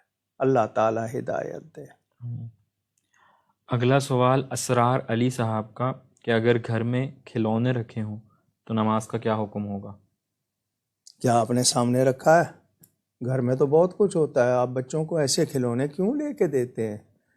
اچھے کھلونے لے کے دیں جن سے کچھ ان کو سیکھنے کا بھی موقع ملے کچھ اچھا۔ اب آپ لاتے ہی ایسے کھلونے ہیں تو وہ نماز میں سامنے تو نہیں رکھتے، گھر میں رکھے رہے، ان کو الٹا کر کے رکھیں، لیکن کوشش کریں کہ جو مجسمے ہیں یا جانور ہیں اس طرح کے بچوں کو نہ دیں، آپ ان کو اچھے کھلونے دیں جن سے یہ ہے کہ ٹھیک ہے ان کی تفریح ہوتی ہے تو ساتھ میں کچھ سیکھیں بھی اور یہ بت پرستی والی باتیں نہ آئیں۔ اگلے سوالات طاہا صدیقی صاحب کے، ان کا پہلا سوال یہ کہ اعلانیہ نصیحت کرنے کا کیا شرعی حکم ہوگا؟ کیا کسی مسلمان کے عیب ظاہر کرنے پر گناہ گار ہوں گے؟ جی، اس حوالے سے بات یہ ہے، ایک ہوتی ہے شرعی غلطی، مثال کے طور پر امام صاحب قرآن پڑھ رہے ہیں اور وہ کوئی لفظ غلط پڑھ گئے ہیں، معنی بھی بدل رہا ہے اس سے، اور وہ قرآن کی آیت میں وہ وہاں نہیں ہے تو بتانا ضروری ہے۔ جاننے والا خاموش رہے گا، امام غلط پڑھ گیا، اس نے 3 آیتیں پہلے صحیح نہیں پڑھی ہیں تو سب کی نماز کا مسئلہ ہو جائے گا۔ بعض باتیں اگر کوئی بیان کر رہا ہے اور بیان کرتے ہوئے اس نے کوئی ایسی بات کی ہے جو بالکل صریح غلط ہے، اس پر اس سے پوچھا جائے گا کہ آپ نے یہ کہا ہے ذرا واضح کر دیں، اس پہ ضروری ہوگا، ورنہ سننے والے سارے جانتے ہیں، جو حق جانتے ہیں، کتمان حق یعنی حق کو چھپانا اس کی اجازت نہیں ہے۔ باقی رہی انسان کی شخصی باتیں، کردار کی باتیں کوئی اور، تو اس میں ہمیں یہی کہا گیا کہ جو کسی کا پردہ رکھے اس امید پر کہ اللہ میرا پردہ رکھے۔ اب بات آتی ہے، حدیث میں یہ بھی ہے کہ جی جو بد عقیدہ ہیں ان کا عیب بیان کیا جائے گا تاکہ لوگ ان سے بچیں۔ اب ایک شخص فراڈ کرتا ہے اور وہ فراڈیا ہے تو اس کا ذکر اس لیے کرنا کہ دوسرے بچیں، تو اس لحاظ سے تو ہوگا، مگر دوسرے جو آپ کے ہوتے ہیں بشری غلطیاں ہیں ان کے معاملے میں وہ معاملہ اس طرح نہیں ہے۔ مطلب کسی کو اب اصلاح کرنے کا طریقہ یہ ہوتا ہے کہ آپ اس کو بٹھا کر پوچھیں کہ تم نے یہ کہا ہے، تمہیں اس کے بارے میں معلوم ہے کہ یہ تو بات ٹھیک نہیں ہے، مگر ہم لٹھ لگاتے ہیں، یا آج کل سوشل میڈیا پہ فوراً جناب کسی کی بدنامی کا باعث بنتے ہیں یا کسی کو ہم دل آزاری کرتے ہیں، تو یہ باتیں جو ہوتی ہیں نا یہ درست نہیں ہے۔ اس پر تو ایسی وعیدیں ہیں، حدیث پڑھیں اس کے وبال پڑھیں، اس کا جو نتیجہ ہے وہ پڑھیں کہ کسی کے لیے غلط لفظ کہنا یا کسی کو بدنام کرنا یا کسی کو ذلیل کرنا اپنی تسکین کے لیے، تو وہ اس کے لیے کیا کیا احکام ہیں وہ بھی واضح ہیں۔ ہمارے ہاں بس یہ کہ لوگوں کو اخلاقیات کا کچھ پتہ نہیں ہے، دینیات کا بھی نہیں پتہ، اخلاقیات کا بھی نہیں پتہ۔ وہ جس طرح رشتہ داروں میں ہو جاتا ہے، جاننے والوں میں ہو جاتا ہے، تاجروں میں ہو جاتا ہے، یا اداروں میں ہو جاتا ہے، ایک دوسرے کی جیلسی میں یا دوسرے کو نیچا دکھانے کے لیے یا کسی کا نقصان کرنے کے لیے، تو بہت ہی ہمیں معلومات ہونی چاہیے۔ تو سوائے اس کے کہ بدعقیدہ ہے یا بہت زیادہ وہ غلط کرنے والا، تو دوسروں کو اس سے بچانے کے لیے، مگر آپ کا اپنا کوئی جھگڑا ہے اس کے لیے آپ کر رہے ہیں تو وہ بالکل اس کے لیے کوئی گنجائش نہیں ہے۔ اگلا سوال اکبر حسین صاحب کا، اللہ نے رزق کا وعدہ کیا ہے تو پھر لوگ بھوک سے کیوں مر جاتے ہیں؟ اللہ تعالیٰ نے رزق کا وعدہ کیا ہے، مگر کیا کہا ہے؟ زمین میں پھیلو، اللہ کا رزق تلاش کرو۔ اب ایک شخص محنت نہیں کر رہا، ایک شخص کوشش بھی نہیں کر رہا، منہ کھول کے بیٹھا ہے کہ درخت سے خود بخود میرے منہ میں گر جائے، تو اس کو کیا کہیں گے؟ اس کو کوشش کرنی ہے، وہ کوشش نہیں کر رہا۔ جس کا جتنا رزق ہے وہ اس کو کھائے بغیر نہیں مرے گا، یہ بھی حدیث نے واضح کر دیا، پہنچے گا۔ لیکن ایک شخص کوشش نہیں کر رہا یا ناجائز کوشش کر رہا ہے، یعنی حرام طریقے اختیار کر رہا ہے، ملے گا اتنا ہی، مگر آرام کرے گا تو اس کا وبال بھی لے گا، اپنے آپ کو دنیا و آخرت میں برباد کرے گا۔ تو بھوک سے جو مرتے ہیں وہ میری آپ کی کوتاہی، ہم ارد گرد سے کیوں بے خبر ہیں، ہم پر دوسروں کا کتنا حق ہے۔ اب مثال کے طور پر میں اسی میں بات کر جاؤں، منی بجٹ لانے کے لیے ہمارے حکمران کیا کر رہے ہیں؟ یہ فرعون بے ساما، یہ ظالم، انہوں نے کل پرسوں پھر وہ 20 روپے یا 22 روپے کتنا پیٹرول بڑھا دیا۔ ان کے ٹیبل پر کراکری آئٹم کتنے ہوتے ہیں کھانے کے، انہوں نے سوچا کہ دوسرے کو روٹی نہیں مل رہی اور ہمارے ہاں رزق کتنا ضائع ہو رہا ہے۔ ان کے ہاں ان کو جناب گھر ملتے ہیں، ان کو بجلی کے بل معاف ہیں، ان کو گیس ملتی ہے اور ریگولر ملتی ہے، جنریٹر بھی لگے ہوں گے ان کے ہاں تاکہ ان کے ہاں بجلی نہ جائے، ان کو کتنے خادم ملے ہوں گے، ان کو کتنی گاڑیاں اور ان میں پیٹرول فری ملا ہوگا۔ یہ مراعات کے نام پر ہر ادارے میں جج کی کتنی تنخواہ ہے، اس کے ملازم کتنے ہیں، اس کی مراعات کتنی ہے، فوجی کی کتنی تنخواہ ہے، اس کے ملازم کتنے ہیں، اس کی مراعات کتنی ہے، فلاں آفیسر کے کتنے ہیں، فلاں جناب عہدیدار کے کتنے۔ آپ نے اس پر تو کچھ نہیں کیا، صرف اتنا کہا کہ کفایت شعاری کی جائے گی۔ یہ جو آپ سفر کرتے ہیں، یہ جو آپ دوسری چیزوں کے فائدے اٹھا رہے ہیں، اگر اسلامی حکومت ہو تو فاروق اعظم بھی فاقے سے ہوتے ہیں۔ اگر لوگوں کو نہیں مل رہا تو یہ نہیں ہے کہ وہ خود کھا رہے ہیں اور دوسروں کو دیکھ رہے ہیں، صرف ہمارے ہاں تو ظلم ہو رہا ہے۔ انہوں نے کیا سوچا؟ یہ دوسروں کا جو اس طرح، اب سفید پوش کتنے لوگ ہیں. اب 272 روپے کا پیٹرول انہوں نے بڑھا دیا صرف اس لیے کہ ان کی حکومت باقی رہے، یہ تخت پر بیٹھے رہے. اب وہ کہیں گے نہیں جی ہم تو ملک کو ڈیفالٹ ہونے سے بچا رہے ہیں. تو ملک کو ڈیفالٹ ہونے سے بچانے میں A to Z ہر شخص کو حصہ ڈالنا ہے، صرف عوام پر بوجھ کیوں ہے؟ صدر کا بھی، اس کی بھی مراد ختم کی جائیں، وزیر اعظم کی بھی مراد ختم کی جائیں، وزیروں کی بھی، سفیروں کی بھی، امیروں کی بھی. یہ نہیں ہو سکتا کہ آپ پبلک سے کہیں کہ تم تو ملک کو دیوالیہ ہونے سے بچانے کے لیے قربانی دو، اور خود ان کے علل ایک شخص 20-25 ہزار روپے کا سوٹ پہن کے ٹائی لگا کے اعلان کر رہا ہے ایئر کنڈیشن کمرے میں. کس کے لیے؟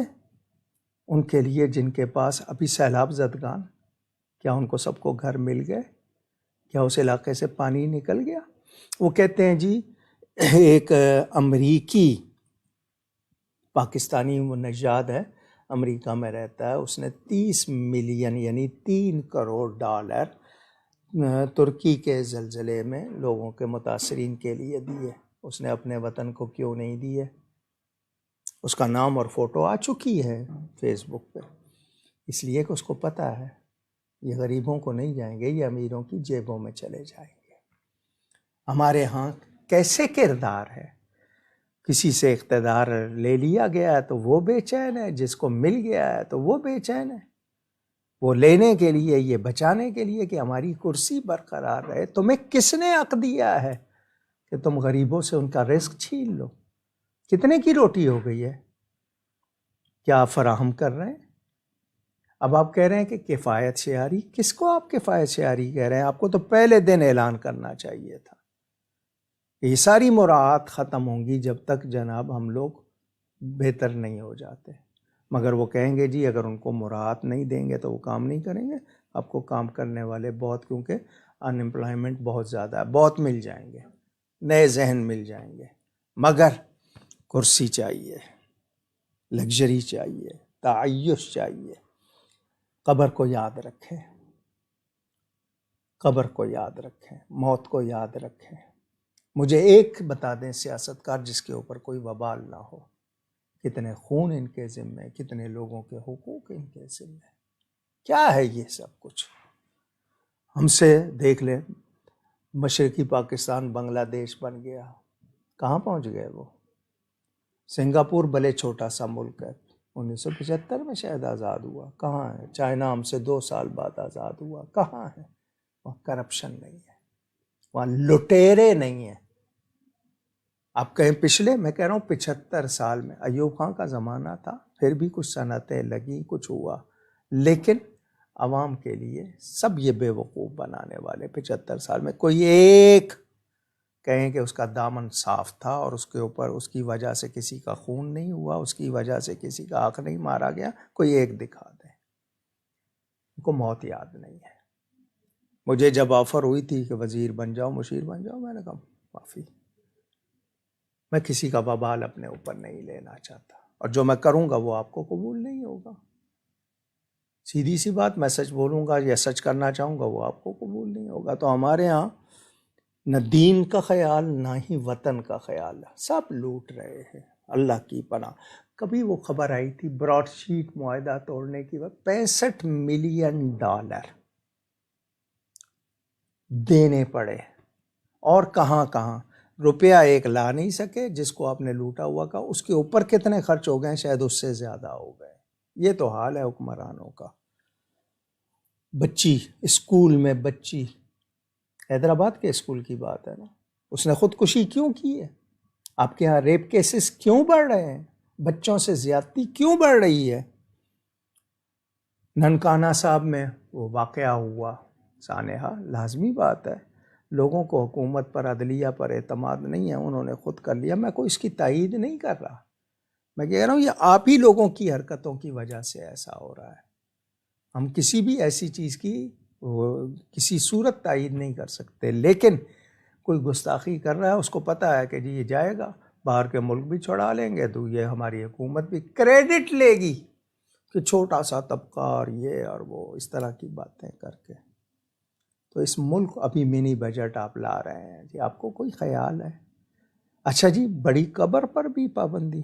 یہ بڑی قبر سے مراد کیا ہے؟ اس پر بھی ٹیکس لگے گا.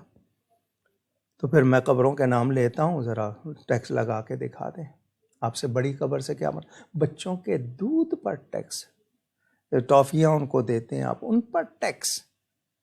آپ نے اپنے اوپر کیا ٹیکس لگایا ہے؟ آپ کے جتنے لوگ بھی ٹیکس سے مستثنا کیا دیتے ہیں ٹیکس؟ ان کی اصل چیز آج تک سامنے آئی ہے؟ جس کسی نے لوٹا ہے اس کو آپ نے باعزت بری کیا ہے، باعزت بری کیا سب کو. اور ڈپٹی کمشنر کے یہاں سے کتنی رقم نکلی، تھانے دار ملوث نکلا جناب تاوان میں. یہ خبریں تو آپ ہی دے رہے ہیں. اللہ سے ڈریں، قبر میں جانا ہے، اندھیری قبر، اللہ کے سامنے جواب دینا ہے. کچھ خیال کریں. میں نے درد بیان کیا ہے، میرا کسی پارٹی سے کوئی تعلق نہیں، صرف درد بیان کیا ہے. اب کرائم بڑھا رہے ہیں نا، جرائم بڑھائیں گے، اب مہنگائی کریں گے، لوٹ مار ڈکیتیاں بڑھیں گی. روز خبر آ رہی ہے نا پولیس مقابلے کی، ڈیلی جگہ جگہ پولیس مقابلے، ڈاکو. کیوں؟ یہ آپ کی پالیسیاں، آپ کے رویے، یہ جو اقتدار میں سیاستدان دوسرے جو اپوزیشن میں اور جو پارٹیاں، یہ سب ذمہ دار ہیں. جتنی نفرتیں اور جتنی خرابیاں آپ لوگ ڈال رہے ہیں نا سیاست والے، کوئی اور نہیں ڈالتا. دنیا کو دیکھیں کہاں ہیں اور آپ دیکھیں آپ کہاں ہیں. ترکی کے صدر نے اعلان کیا ہے، جو متاثرین ہوئے گھر نہیں رہے، گھر بناؤ، ہم کہیں رہتے ہو رہو، ہم کرایہ دیں گے، بعد میں گھر بنا کے دیں گے. آپ کے یہاں کیا ہوتا ہے؟ امداد کے نام پر کتنے اسٹال لگے تھے، سامان کہاں ہے؟ پیسے جمع ہوئے تھے کہاں ہیں؟ کچھ ہوں گے جو پہنچ جاتے ہوں گے. لوگ اسی لیے نہیں دیتے کہ اعتماد نہیں ہے، کھائے جائیں گے. اور میرے پاس ریکارڈ موجود ہے، زکوٰۃ کے پیسوں سے ہوٹلوں کے بل دیے ہیں آپ کے وزیروں نے، آپ کے سرکاری لوگوں نے، سیاستدانوں نے ٹی وی پہ بیٹھ کے کہا کرپشن ہمارا حق ہے. جب اتنی باتیں ہوتی ہیں، اور رہی انصاف کی بات، اللہ تعالیٰ معاف کرے، کچھ سمجھ نہیں آتا. ہم لوگ توبہ بھی نہیں کر رہے، اجتماعی توبہ بھی نہیں کر رہے، سدھر بھی نہیں رہے. کیا انجام ہوگا؟ اللہ تعالیٰ معاف فرمائے. اگلا سوال جنید آفریدی صاحب کا کہ اگر لڑکا اور لڑکی بغیر بتائے چھپ کے اپنے والدین سے نکاح کر لیں اور اس کے بعد بھی کافی عرصے تک اس بات کو چھپائے رکھیں تو اس عمل پہ کیا شرعی حکم ہوگا؟ برکت نہیں ہوتی ہے. دو گواہوں کے سامنے ہوا ہے نا، صرف لڑکا لڑکی اکیلے نکاح نہیں کر سکتے، دو گواہ ہونا شرط ہوتا ہے. اگر دو گواہ نہیں ہیں تو صرف انہوں نے کہا کہ اللہ کو مان کے کر لیا، تو ایسا نہیں ہوتا. دو گواہ تو ہوں گے. اب یہ ہے کہ وہ ماں باپ کو ظاہر نہیں کیا تو وہ بے برکتی ہے. ان کو لازمی بات ہے کسی نہ کسی کو، دوستوں کو پتہ چل گیا ہے تو نکاح تو ان کا ہو گیا، نکاح تو ہو گیا، لیکن یہ کہ برکت سے خالی ہے. ان کو ماں باپ کو راضی کرنا چاہیے. اگلا سوال علینا طارق صاحبہ کا، اللہ نے کسی عورت کو نبوت نہیں عطا فرمائی، اس کے پیچھے کیا حکمت ہے؟ اب میں رب سے کیا کہتے ہیں یہ کہوں کہ نہیں جی میں اس کو مشورہ دوں؟ اللہ تعالیٰ نے بنایا ہے.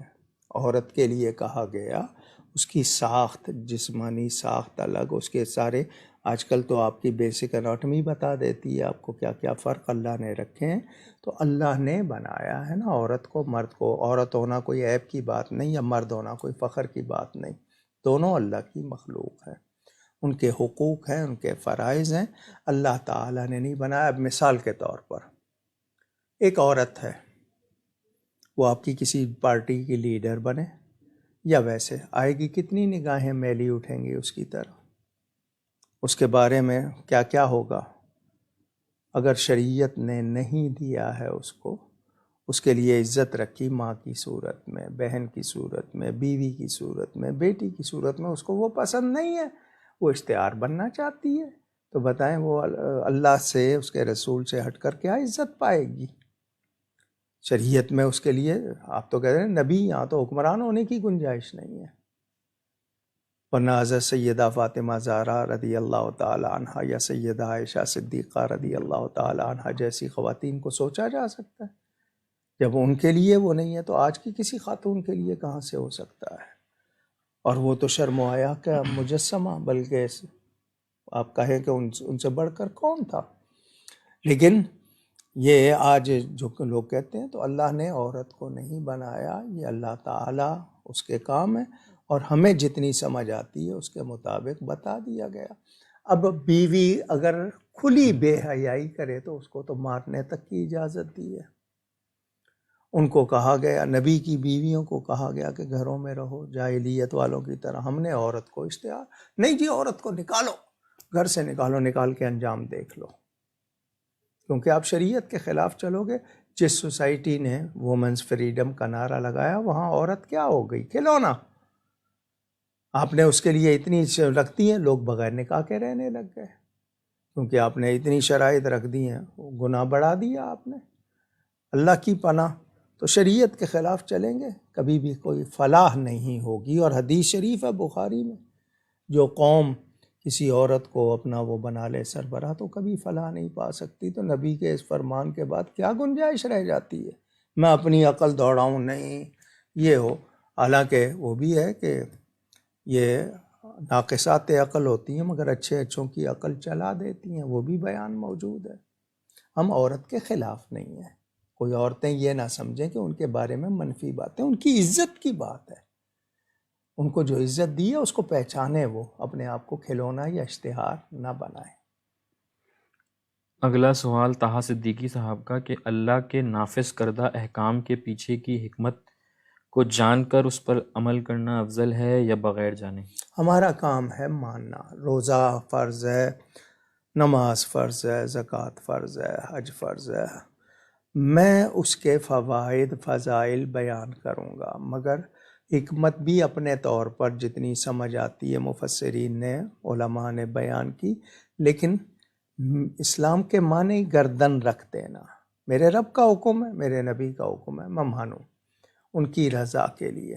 وہ چیزیں خود بھی سمجھ آتی ہیں، بہت سی دنیا نے کھول کھول کے بتا دیا یہ فائدے، اور آج تو سائنس بھی پروف کر رہی ہے، سائنس ثابت کر رہی ہے کہ نبی کا فرمان بالکل درست ہے۔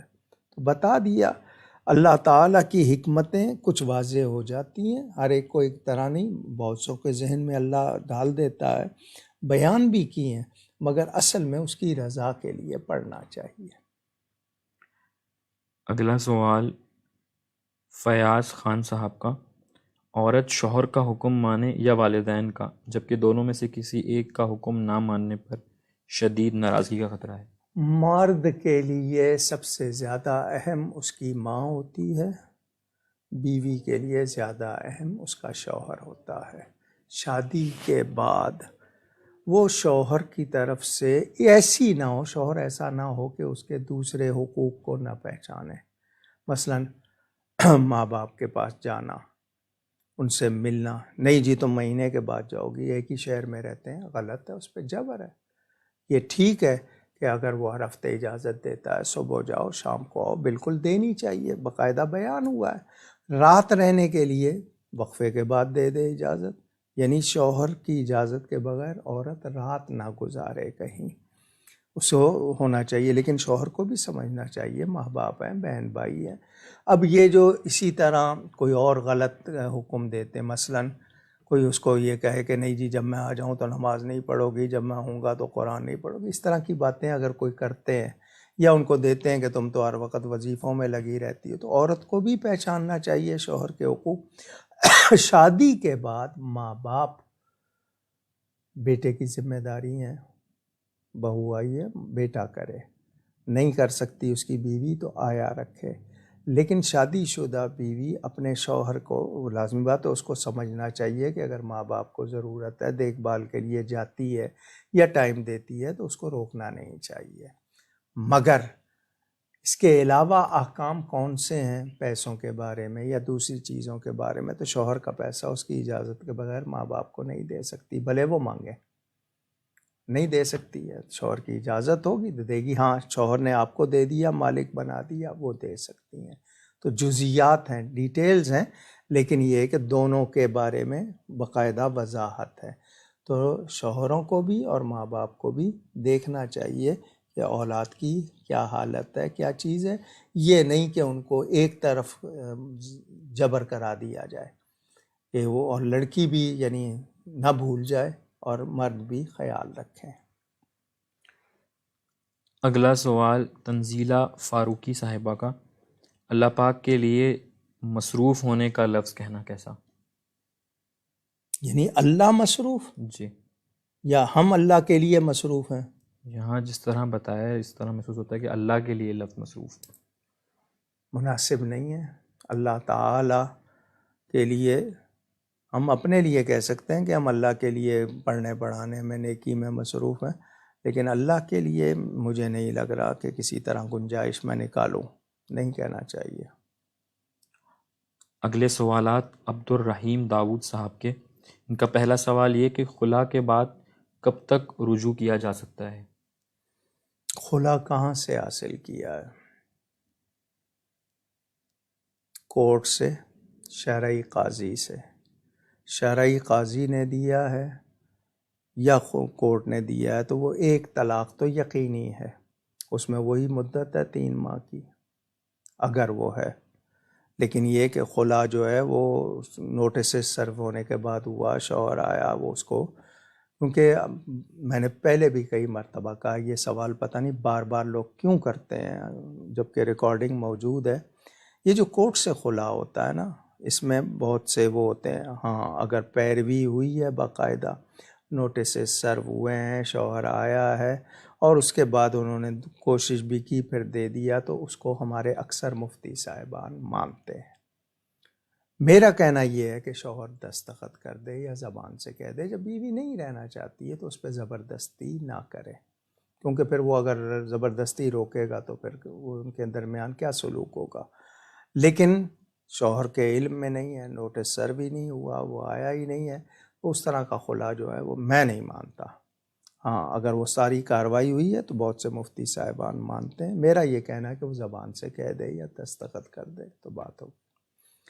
ایک ہوتی ہے طلاق بائن، ایک ہی مرتبہ کہہ دی جائے تو وہ تمام ختم ہو جاتا ہے. جو رجعی طلاق ہوتی ہے یعنی لوٹنے والی، وہ اگر ایک ہے یا 2 ہے، تیسری کے بعد تو رجوع نہیں ہو سکتا. تو یہ تفصیل آئے گی تو اس کے مطابق جواب ہوگا. ان کا اگلا سوال یہ کہ دوران نماز اگر آستین سلیوز اگر فولڈ ہوئی ہوئی ہوں تو انہیں ٹھیک کرنے سے کیا نماز میں کوئی فرق آئے گا؟ اور یہاں میں اپنے پاس سے تھوڑا سا اضافہ کرنا چاہوں گا کہ اگر سلیوز ہوں یا پجامے کا کچھ حصہ مڑا ہوا ہو تو کیا اس صورت میں نماز ہو جائے گی؟ اصل میں لوگ لباس ایسا پہنتے ہیں باہر کے ملکوں میں، کتنا اہتمام کہ وہاں گاؤن لٹکے ہوئے ہیں. اگر آپ نے پینٹ شرٹ پہنی ہوئی ہے وہ گاؤن پہن لیتے ہیں، کور ہو جاتا ہے. بلکہ کئی وہاں پر گلف میں دیکھا امام ایسا کرتے ہیں، انہوں نے کوٹ پتلون پہنا ہوتا ہے، جبہ پہن کے وہ نماز پڑھا دیتے ہیں، نماز پڑھا کے جبہ اتار دیتے ہیں. یہ بھی دیکھا میں نے. کپڑے کو موڑنا، تشمیر کہتے ہیں اس کو، نہیں چاہیے. ایک ہوتا ہے وہ کف بنی ہوئی ہے اور اس میں اتنا وہ کیا اس کو کہیں گے آپ، موڑنے کے لیے وہ جو چیر ہوتا ہے، کیا اس کو کہتے ہیں آپ، چاک ہوتا ہے. تو وہ اگر آپ وہ موڑ رہے ہیں اس کا حکم اور ہے. یہ والی آستین جس میں وہ نہیں ہے اس کا حکم اور ہے. موڑنا نہیں چاہیے. ایک حصہ تھوڑا سا موڑا ہے اور اس میں وہ جگہ بنی ہوئی ہے وہ اور بات ہے. آپ نے آدھے ہاتھ تک موڑ لیا تو بات اور ہو جاتی ہے. پائنچوں کا جہاں تک سوال ہے، اہتمام سنت، ٹخنے ننگے ہونے چاہیے. لیکن یہ ہے کہ اگر غرور اور تکبر کی وجہ سے نیچے کی ہے تو وہ تو بہت بری بات ہے. بنائے ہی ایسے، لیکن یہ کہ ٹیلر وغیرہ جو ہیں وہ ناپتے ہوئے کر دیتے ہیں. تو اگر اہتمام سنت کے لیے اوپر سے اس کو اٹھاتا ہے صرف، یعنی نیچے سے نہ موڑے، کیونکہ اگر موڑنے کا رواج ہو تو وہ شمار ہوگا، چونکہ رواج نہیں ہے. لیکن یہ کہ تھوڑا سا ہے بڑا ہوا تو وہ اس میں کوئی غرور اور تکبر کی وجہ نہیں ہے تو نماز پڑھ لے. اگلا سوال عریشہ زبیر صاحبہ کا کہ کیا ابورشن کروانا جائز ہے؟ اگر زندگی، بچے یا عورت کی زندگی کو خطرہ ہو اور کوئی صحیح ڈاکٹر اللہ سے ڈرنے والا بتائے کہ تمہاری یا اس کی زندگی کو خطرہ ہے یا تمہاری صحت اس کا اجازت نہیں دیتی، تمہیں یہ ہو سکتا ہے، اور وہ جو طبیب ہو، جو معالج ہو، فزیشین ہو، وہ اللہ سے ڈرنے والا ہو، وہ اگر کہے تو کرا لے 4 مہینے کے اندر اندر، اس کے بعد نہیں۔ پہلے 4 مہینے میں اگر کوئی ایسی بات ہو تو۔ اگلا سوال عبد الباسط انصاری صاحب کا کہ موجودہ بدحالی کے پیش نظر ہم پاکستان میں ہی رہیں یا باہر چلے جائیں؟ اگر ہم باہر چلے جاتے ہیں تو کیا ہمارا شمار وطن عزیز سے منہ موڑنے والوں میں ہوگا؟ سب کے سب چلے جائیں۔ وطن سے اتنی محبت ہے نا، سدھارنے کی بجائے، اس میں حصہ لینے کی بجائے، تعمیری کردار ادا کرنے کی بجائے اپنے فائدے کے لیے بھاگ رہے ہیں، تو وطن سے کیا محبت ہے؟ کل کو پھر آئیں گے اس وطن میں، جناب میں ہمیں زمین ہماری یہ ہے، کیونکہ آپ پتہ نہیں رہنا کہاں چاہتے ہیں، کھانا کہاں چاہتے ہیں، مرنا یہاں چاہتے ہیں، باقی آپ سارے کام وہ آپ کو دوسرے چاہیے۔ جو لوگ کوئی اگر ٹھیک ہے 2 سال کے لیے گیا، کچھ پڑھنے گیا، کچھ سیکھنے گیا، وہاں جا کے رہنا، ایک تو ان کی وفاداری کا اعلان کرنا، مسلمان ہو کے غیر مسلم کی وفاداری کا اعلان، پھر یہ کہ آپ ان کی وجہ سے کتنے سود اور حرام اختیار کر لیتے ہیں۔ وہاں گروسری کی شاپ ہو، اگر آپ شراب نہیں بیچیں گے تو آپ کے پاس گاہک نہیں آتے، آپ کہتے ہیں جی ہم نے الگ سیکشن کر دیا، پیسے تو مل رہے ہیں نا، کہاں کہاں اللہ کے سامنے یہ بہانے کریں گے؟ تو جو لوگ صرف اپنا سوچتے ہیں اور اس طرح جائیں گے، تو آپ نے وطن کے لیے کیا کیا؟ اس وطن نے آپ کو اتنا جوان کر دیا، تو آپ نے کیا کیا ریٹرن میں؟ اگر آپ کو صرف اپنا سوچ رہے ہیں ضرور جائیں، ہاں یہاں ایمان کو خطرہ ہو جائے، آپ کی جان کو خطرہ ہو جائے تو پھر زمین اللہ کی وسیع ہے، آپ کو عبادت کر، لیکن یہ کہ میں تعمیر میں حصہ نہیں ڈالنا چاہ رہا، میں اس کو تنہا کر رہا ہوں اور کہ اور زیادہ بگڑے، بھئی میں کسی قابل ہوں تو میں حصہ لے کے سدھارنے کی کوشش کروں۔ اگلا سوال طیب علی صاحب کا کہ ہم یہ دعویٰ کرتے ہیں کہ خواجہ غریب نواز نے 96 لاکھ کافروں کو کس طرح مسلمان کیا، جبکہ جدید تحقیق یہ کہتی ہے کہ زیادہ سے زیادہ ایک شخص اپنی زندگی میں کم و بیش 10,000 اور اگر شہرت یافتہ ہو تو تب بھی 80,000 لوگوں سے ہی مل پاتا ہے، رہنمائی فرما دیں۔ کس اصول کے تحت؟ یہ انہوں نے کس اصول کے تحت؟ میں نے 5,000 کو اکٹھے بیعت ہوتے ہوئے دیکھا ہے، اپنی آنکھوں سے دیکھا ہے، ہزاروں کو۔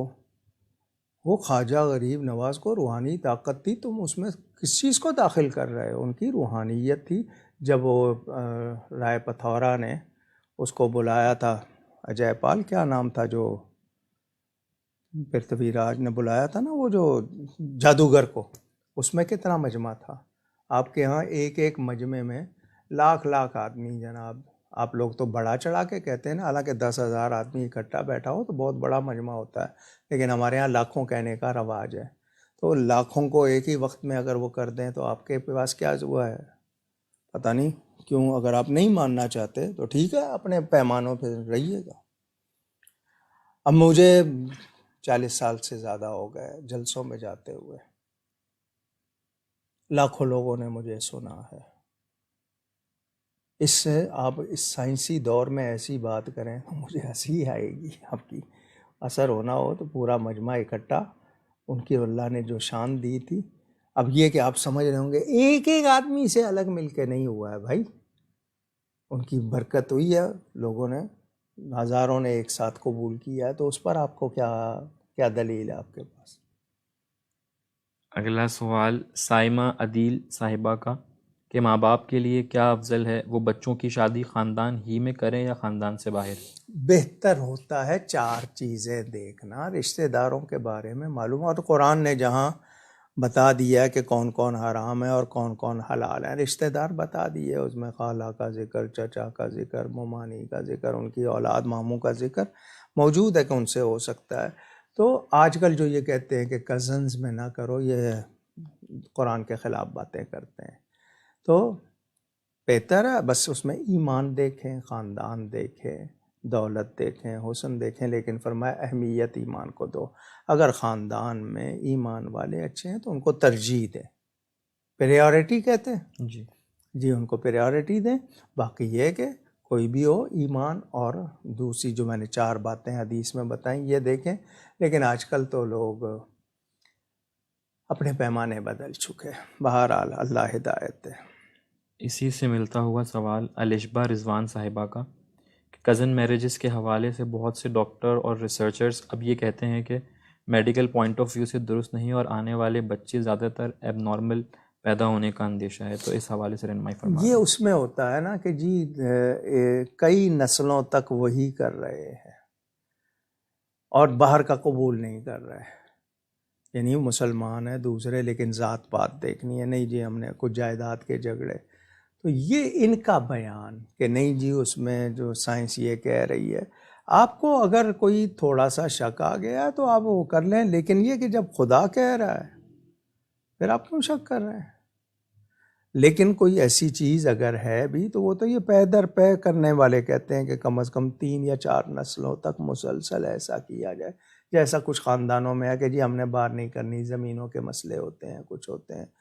تو ورنہ یہ چیز ضروری نہیں ہے. اور کتنی مرتبہ ڈاکٹروں نے بیان دیا بچہ جو پیٹ میں ہے وہ یوں ہوگا، بچہ بالکل صحیح ساری عمر جو جی بھی رہا ایسا بھی ہوا ہے.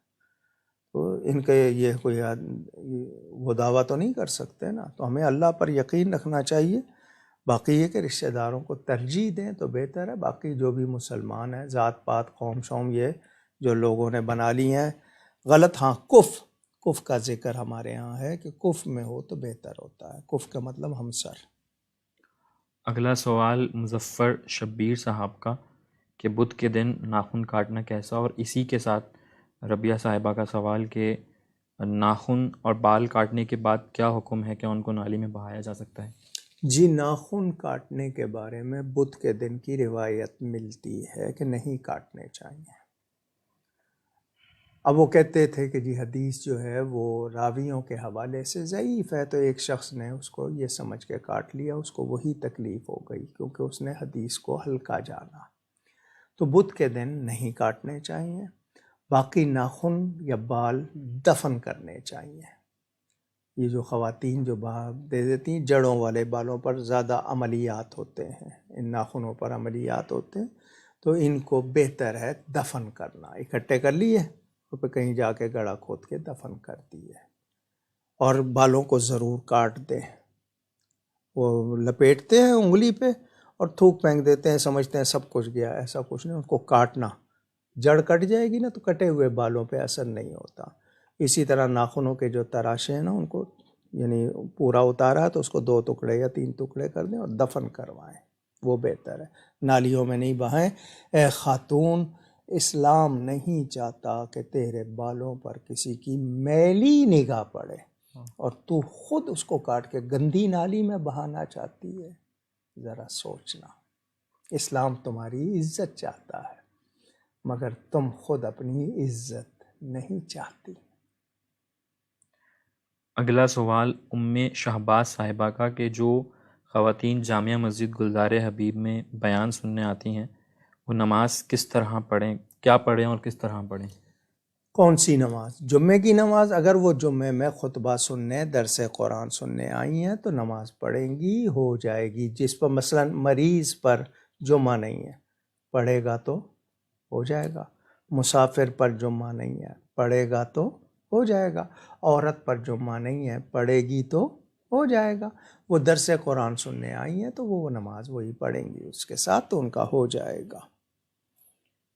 اگلے سوالات محبہ ماکدہ صاحبہ کے، کہ قال اور حال میں کیا فرق ہے؟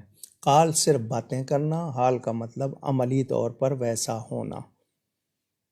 قال صرف بولنے کو کہتے ہیں، حال یہ کہ آپ کی ریئل کنڈیشن وہ ہو.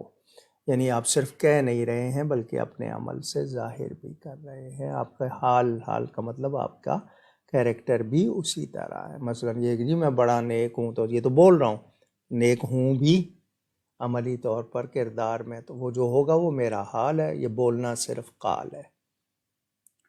ان کا اگلا سوال یہ کہ لوگ قصدن دل آزاری اور حق تلفی بھی کرتے ہیں اور پھر معافی بھی مانگ لیتے ہیں، تو اس بارے میں کیا ان کو معاف کرنا چاہیے؟ جان بوجھ کر اگر کسی کا دل دکھا رہا ہے تو وہ تکلیف خود بھی اٹھائے گا، وہی حال اس کا ہوگا. یعنی یہ جو حقوق العباد، اور اگر سچے دل سے کسی نے معافی مانگی ہے اور واقعی وہ معافی میں سچا ہے تو اس کے لیے حکم کیا ہے کہ پہلے تو وہ توبہ کرے اور پھر اپنی اصلاح کرے اور اس کو ظاہر کرے.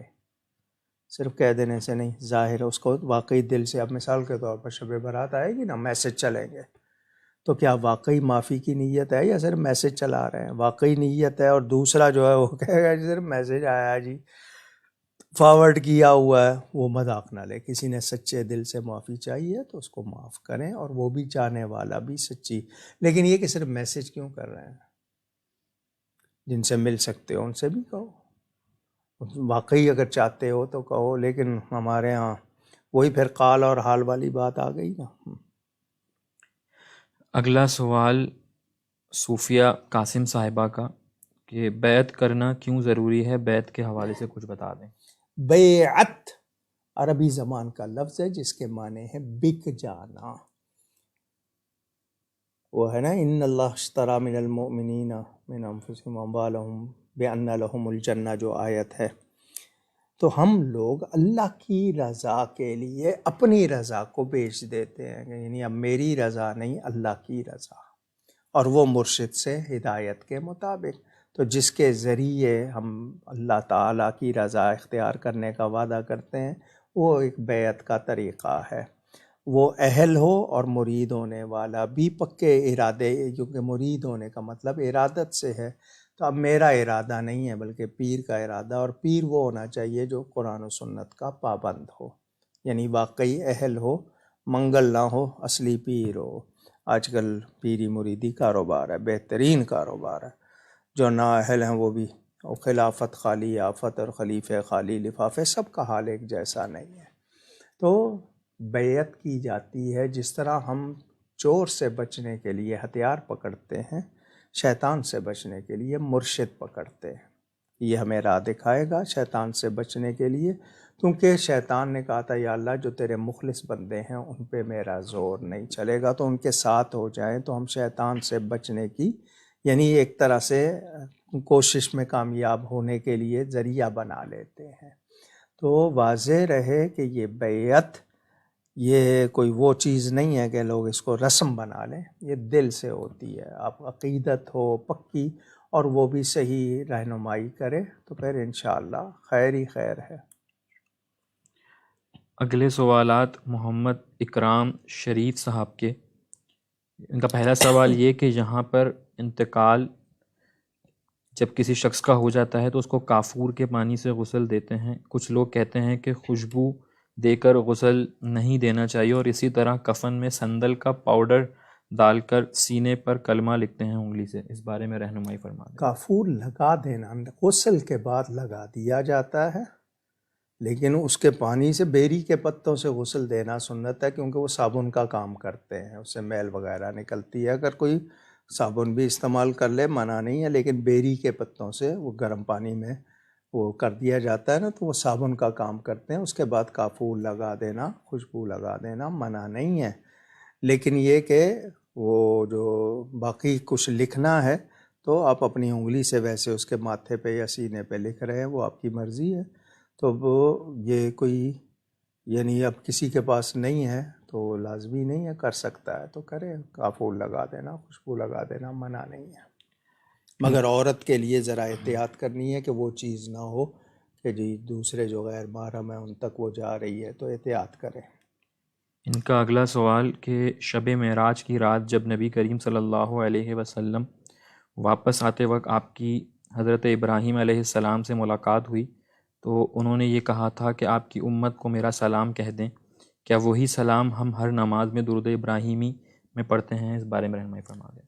شب معراج کی رات، بھئی شب جب کہہ دیا تو پھر آپ شب معراج کہہ رہے ہیں. شب معراج کی رات جس طرح آب زمزم کا پانی. بہرحال شب معراج میں 7ویں آسمان پر حضرت ابراہیم سے ملاقات ہوئی تھی، انہوں نے سلام بھی کہا تھا، اور وہ جو کلمات سکھائے تھے کہ یہ پڑھے آپ کی امت، تو اس کے لیے جو انہوں نے رہنمائی فرمائی وہ بیان موجود ہے۔ باقی یہ جو ہے نا، کیونکہ حضرت ابراہیم تمنائی بنے تھے، ربنا وبعث فیہم رسولا، کہ یا اللہ میں نے تیرا حکم پورا کر دیا، تو ان میں جو میری اولاد ہے ان میں اپنا وہ شان والا رسول بھیج، تو ان پر سلام بھیجا جاتا ہے۔ نبی پاک نے وہ الفاظ خود سکھائے ہیں۔ تو اتحیات کے جو الفاظ ہیں شروع کے، وہ اللہ کے اور نبی کے مکالمے کے ہیں۔ حضور نے عبادت پیش کی، اللہ نے سلام دیا، تو حضور نے سب کے لیے، اس کے بعد تشہد کے بعد جو درود پڑھا جاتا ہے یہ نبی پاک صلی اللہ علیہ وسلم نے سکھایا۔ تو جس نے بھی میرے نبی کے لیے کچھ کیا، حضور نے اس کے لیے ضرور کچھ کیا۔ انہوں نے ایک بار تمنا کی، حضور نے ہر امتی سے سلام بھجوایا ہے۔ لیکن جو کلمات انہوں نے فرمائے کہ یہ آپ کی امت پڑھے، وہ بھی حدیث میں مذکور ہے۔ یہ آج کی نشست کا آخری سوال سمینہ راوڈا صاحب کا لاس اینجلس سے، کہ کچھ عورتوں کو دیکھا ہے کہ وہ رکوع ایسے کرتی ہیں کہ ان کی کونیاں مڑ جاتی ہیں، کیا ایسے رکوع کرنا صحیح ہے؟ عورت کے لیے ہمیں جو کہا گیا کہ وہ سمٹ کر کرے، گھر کے اندر ہے، اکیلی ہے، پردے میں ہے، تو اگر اس کی وہ کیا کہتے ہیں کونیاں جو ہیں وہ اس میں تو ہو جائے گی گنجائش، لیکن یہ کہ مل کے پڑھ رہی ہیں تو سمٹ کے پڑھے۔ عورت کے لیے یہی کہا گیا کہ وہ سمٹ کے پڑھے، جو بہتر طریقہ ہے۔ بہرحال اب تو مردوں کی طرح زیادہ عورتوں میں ہو گیا کہ پڑھتی ہیں، ان کو اپنے بارے میں سوچنا چاہیے، خیال رکھنا چاہیے کہ حکم مانیں گی تو زیادہ فائدہ ہوگا۔ یعنی یہ کہ اللہ کے لیے نماز پڑھ رہی ہیں تو جیسا کہا ویسے کریں، جب ان کے بدن کی ساخت ایسی بنائی گئی اور ان کا خیال اس لحاظ سے کہ جی عورت ہے، تاکہ اس پر کوئی ایسی نگاہ نہ پڑے اور اس کے بارے میں کوئی ایسا خیال نہ ہو، تو جیسا کہا ہے اس کو کریں گے تو زیادہ بہتر ہوگا۔ یہاں میں ایک سوال اور شامل کرنا چاہوں گا، انہوں نے وہ بہت دیر پہلے کا بھیجا ہوا تھا مگر وہ شفل ہونے میں مس ہو گیا تھا، عمیر خان صاحب کا، کہ استعمال ہوئے ہوئے جو مارکیٹس کے اندر جوتے اور کپڑے وغیرہ ملتے ہیں اس کو پہننے کے بارے میں کیا حکم؟ جی اگر ان کو صاف ستھرا کر لیں، اس میں کوئی نجاست نہ رہے تو پھر کر سکتے ہیں۔ ہم سب سے پہلے تو علامہ صاحب کا شکریہ ادا کرتے ہیں کہ وہ ہر ویک پہ ہمیں جو ہے وہ اپنی اتنی مصروفیات کے باوجود بھی اپنے قیمتی وقت میں سے وقت عنایت فرماتے ہیں، اور آپ کے لیے دعا گو بھی ہیں کہ اللہ پاک آپ کو صحت و عافیت کے ساتھ لمبی زندگی عطا فرمائیں، آپ کا سایہ اہل سنت پر دراز فرمائیں، آپ کو حاسدین کے حسد اور شریروں کے شر سے محفوظ فرمائیں۔ ہم ان تمام افراد کا بھی شکریہ ادا کرتے ہیں کہ جنہوں نے ہمیں اپنے سوالات بھیجے اور اپنے تعریفی کلمات سے ہمیں نوازا، جن میں علی حیدر راجپوت صاحب، مرزا منظور بیگ صاحب، فوزیہ عبدالقادر صاحبہ، زہیب علی صاحب، اکرام شریف صاحب، رضوان صاحب، مظہر خان صاحب، حافظ حسین احمد صاحب، شاہد سرور صاحب، رخسانہ صاحبہ، فردوس انجم صاحب، عادل حسین وارسی صاحب، حماد صاحب، اکرم شمسی قادری صاحب، غلام مصطفیٰ صاحب، جواد اظہر صاحب، ارم صاحبہ، نعیم یونس صاحب، عمیر خان صاحب، محمد حسن صاحب، راحیل امین صاحب، رضوانہ خان صاحبہ، وقاص مصطفیٰ صاحب، ملک رمضان صاحب، سمینہ راوڈا صاحبہ، محمد عدنان صاحب، محمد حسن صاحب، ارمان اشرفی صاحب، ام شہباز صاحبہ، حنا حیدر صاحبہ، فاروق اجمیری صاحب، زبیر اتاری صاحب، ناصر خان صاحب، گلریز خان صاحب، ہدایت رسول صاحب، سید ساجد صاحب، محمد رفاقت صاحب، شازیہ علی صاحبہ، خدا بخش صاحب، فروا انصاری صاحبہ، مظفر شبیر صاحب، اسرار علی صاحب، طاہا صدیقی صاحب، اکبر حسین صاحب، محبہ ماکدہ صاحبہ، جنید آفریدی صاحب، صوفیہ قاسم صاحبہ، علینا طارق صاحب، فیاض خان صاحب، عارفہ عارف صاحبہ، راؤ عبداللہ صاحب، تنزیلہ فاروق صاحبہ، آصف خان صاحب، عبدالرحیم داؤد صاحب، عریشہ زبیر صاحبہ، عبدالباسط صاحب، مرتضیٰ چوہان صاحب، طیب علی صاحب، سائمہ عدیل صاحبہ، الشبہ رضوان صاحبہ اور ربیہ صاحبہ۔ مجھے سب سے پہلے شکریہ ادا کرنا ہے ان تمام افراد کا، اداروں کا، تنظیموں کا، درسگاہوں کا، خانقاہوں کے وابستگان کا، جنہوں نے میرے والد گرامی مجدد مسلک اہل سنت، عاشق رسول، محب صحابہ و آل بطول، خطیب اعظم حضرت مولانا محمد شفیع صاحب اکاڑوی رحمۃ اللہ تعالی علیہ کا 40واں عرس شریف اور سالانہ عالمی یوم خطیب اعظم عقیدت اور محبت کے ساتھ منایا۔ 43 ملکوں کی رپورٹ میرے پاس آئی۔ باقی بہت سے لوگ ہیں جو شاید رابطہ نہیں ہے یا ان کے پاس، تاہم انفرادی طور پر، اجتماعی طور پر جس نے جہاں بھی فاتحہ خوانی کی، تذکرہ کیا، محبت عقیدت سے ایصال ثواب کیا، اللہ تعالیٰ سب کو جزائے خیر عطا فرمائے، سب کا ہدیہ قبول فرمائے۔ الحمدللہ مرکزی اجتماع جامع مسجد گلزار حبیب میں 9-10 فروری کو ہوئے اور علماء تشریف لائے، مشائخ آئے، لوگ آئے، جس نے بھی تعاون کیا، جو لوگ شامل ہوئے، اللہ سب کو جزائے خیر عطا فرمائے۔ ایک فرد کا انفرادی طور پر الگ سے شکریہ نہیں ادا کر سکتا تھا۔ میں نے پوسٹیں پہ ہی، ہمارے جو پیجز ہیں ان پہ وہ پوسٹیں بھی ہیں شکریہ کی، اور اس موقع پر پھر آئندہ انشاءاللہ 41واں عرس 1 اور 2 فروری 2024 کو ہوگا، کیونکہ ہم ماہ رجب کی تیسری جمعرات جمعہ کو عرس مناتے ہیں۔ حالانکہ تاریخ 21 رجب ہے، لیکن چاند نکلنے کے بعد تیاری کریں تو وقت کم ہوتا ہے، تو یہ طے کر لیا ماہ رجب کی تیسری جمعرات جمعہ ہم یہ مناتے ہیں ہر سال۔ آئندہ سال کی تاریخ بھی آپ کو بتا دی۔ ایصال ثواب میں ماشاءاللہ محمد انور صاحب، جن کو اکاڑوی کہتے ہیں، ان کی بیٹی نے جناب حافظ احمد رضا شیخو پورہ سے بہت زیادہ حصہ لیا، یعنی 16 لاکھ مرتبہ سے زیادہ قرآن شریف اور تقریباً 1.5 کھرب کے قریب درود شریف کا ہدیہ پیش کیا گیا۔ اگر واقعی جو صحیح پڑھا گیا اللہ تعالیٰ قبول فرمائے، اور جتنوں نے ہدیہ کیا سب کو جزائے خیر عطا فرمائے۔ انشاءاللہ 18 فروری ہفتے کا دن ہے، شب ہوگی 27ویں، جس کو شب معراج کہتے ہیں۔ جامع مسجد گلزار حبیب میں اجتماع ہوگا 10 بجے شب۔ ہفتے کا دن ہے، ہفتے کا دن گزار کے وہ اتوار کی شب ہو جائے گی۔ 27ویں شب 18 فروری کو شب معراج کا مرکزی اجتماع جامع مسجد گلزار حبیب میں ہوگا انشاءاللہ۔ واقعہ معراج وہاں عقیدت محبت سے بیان کروں گا۔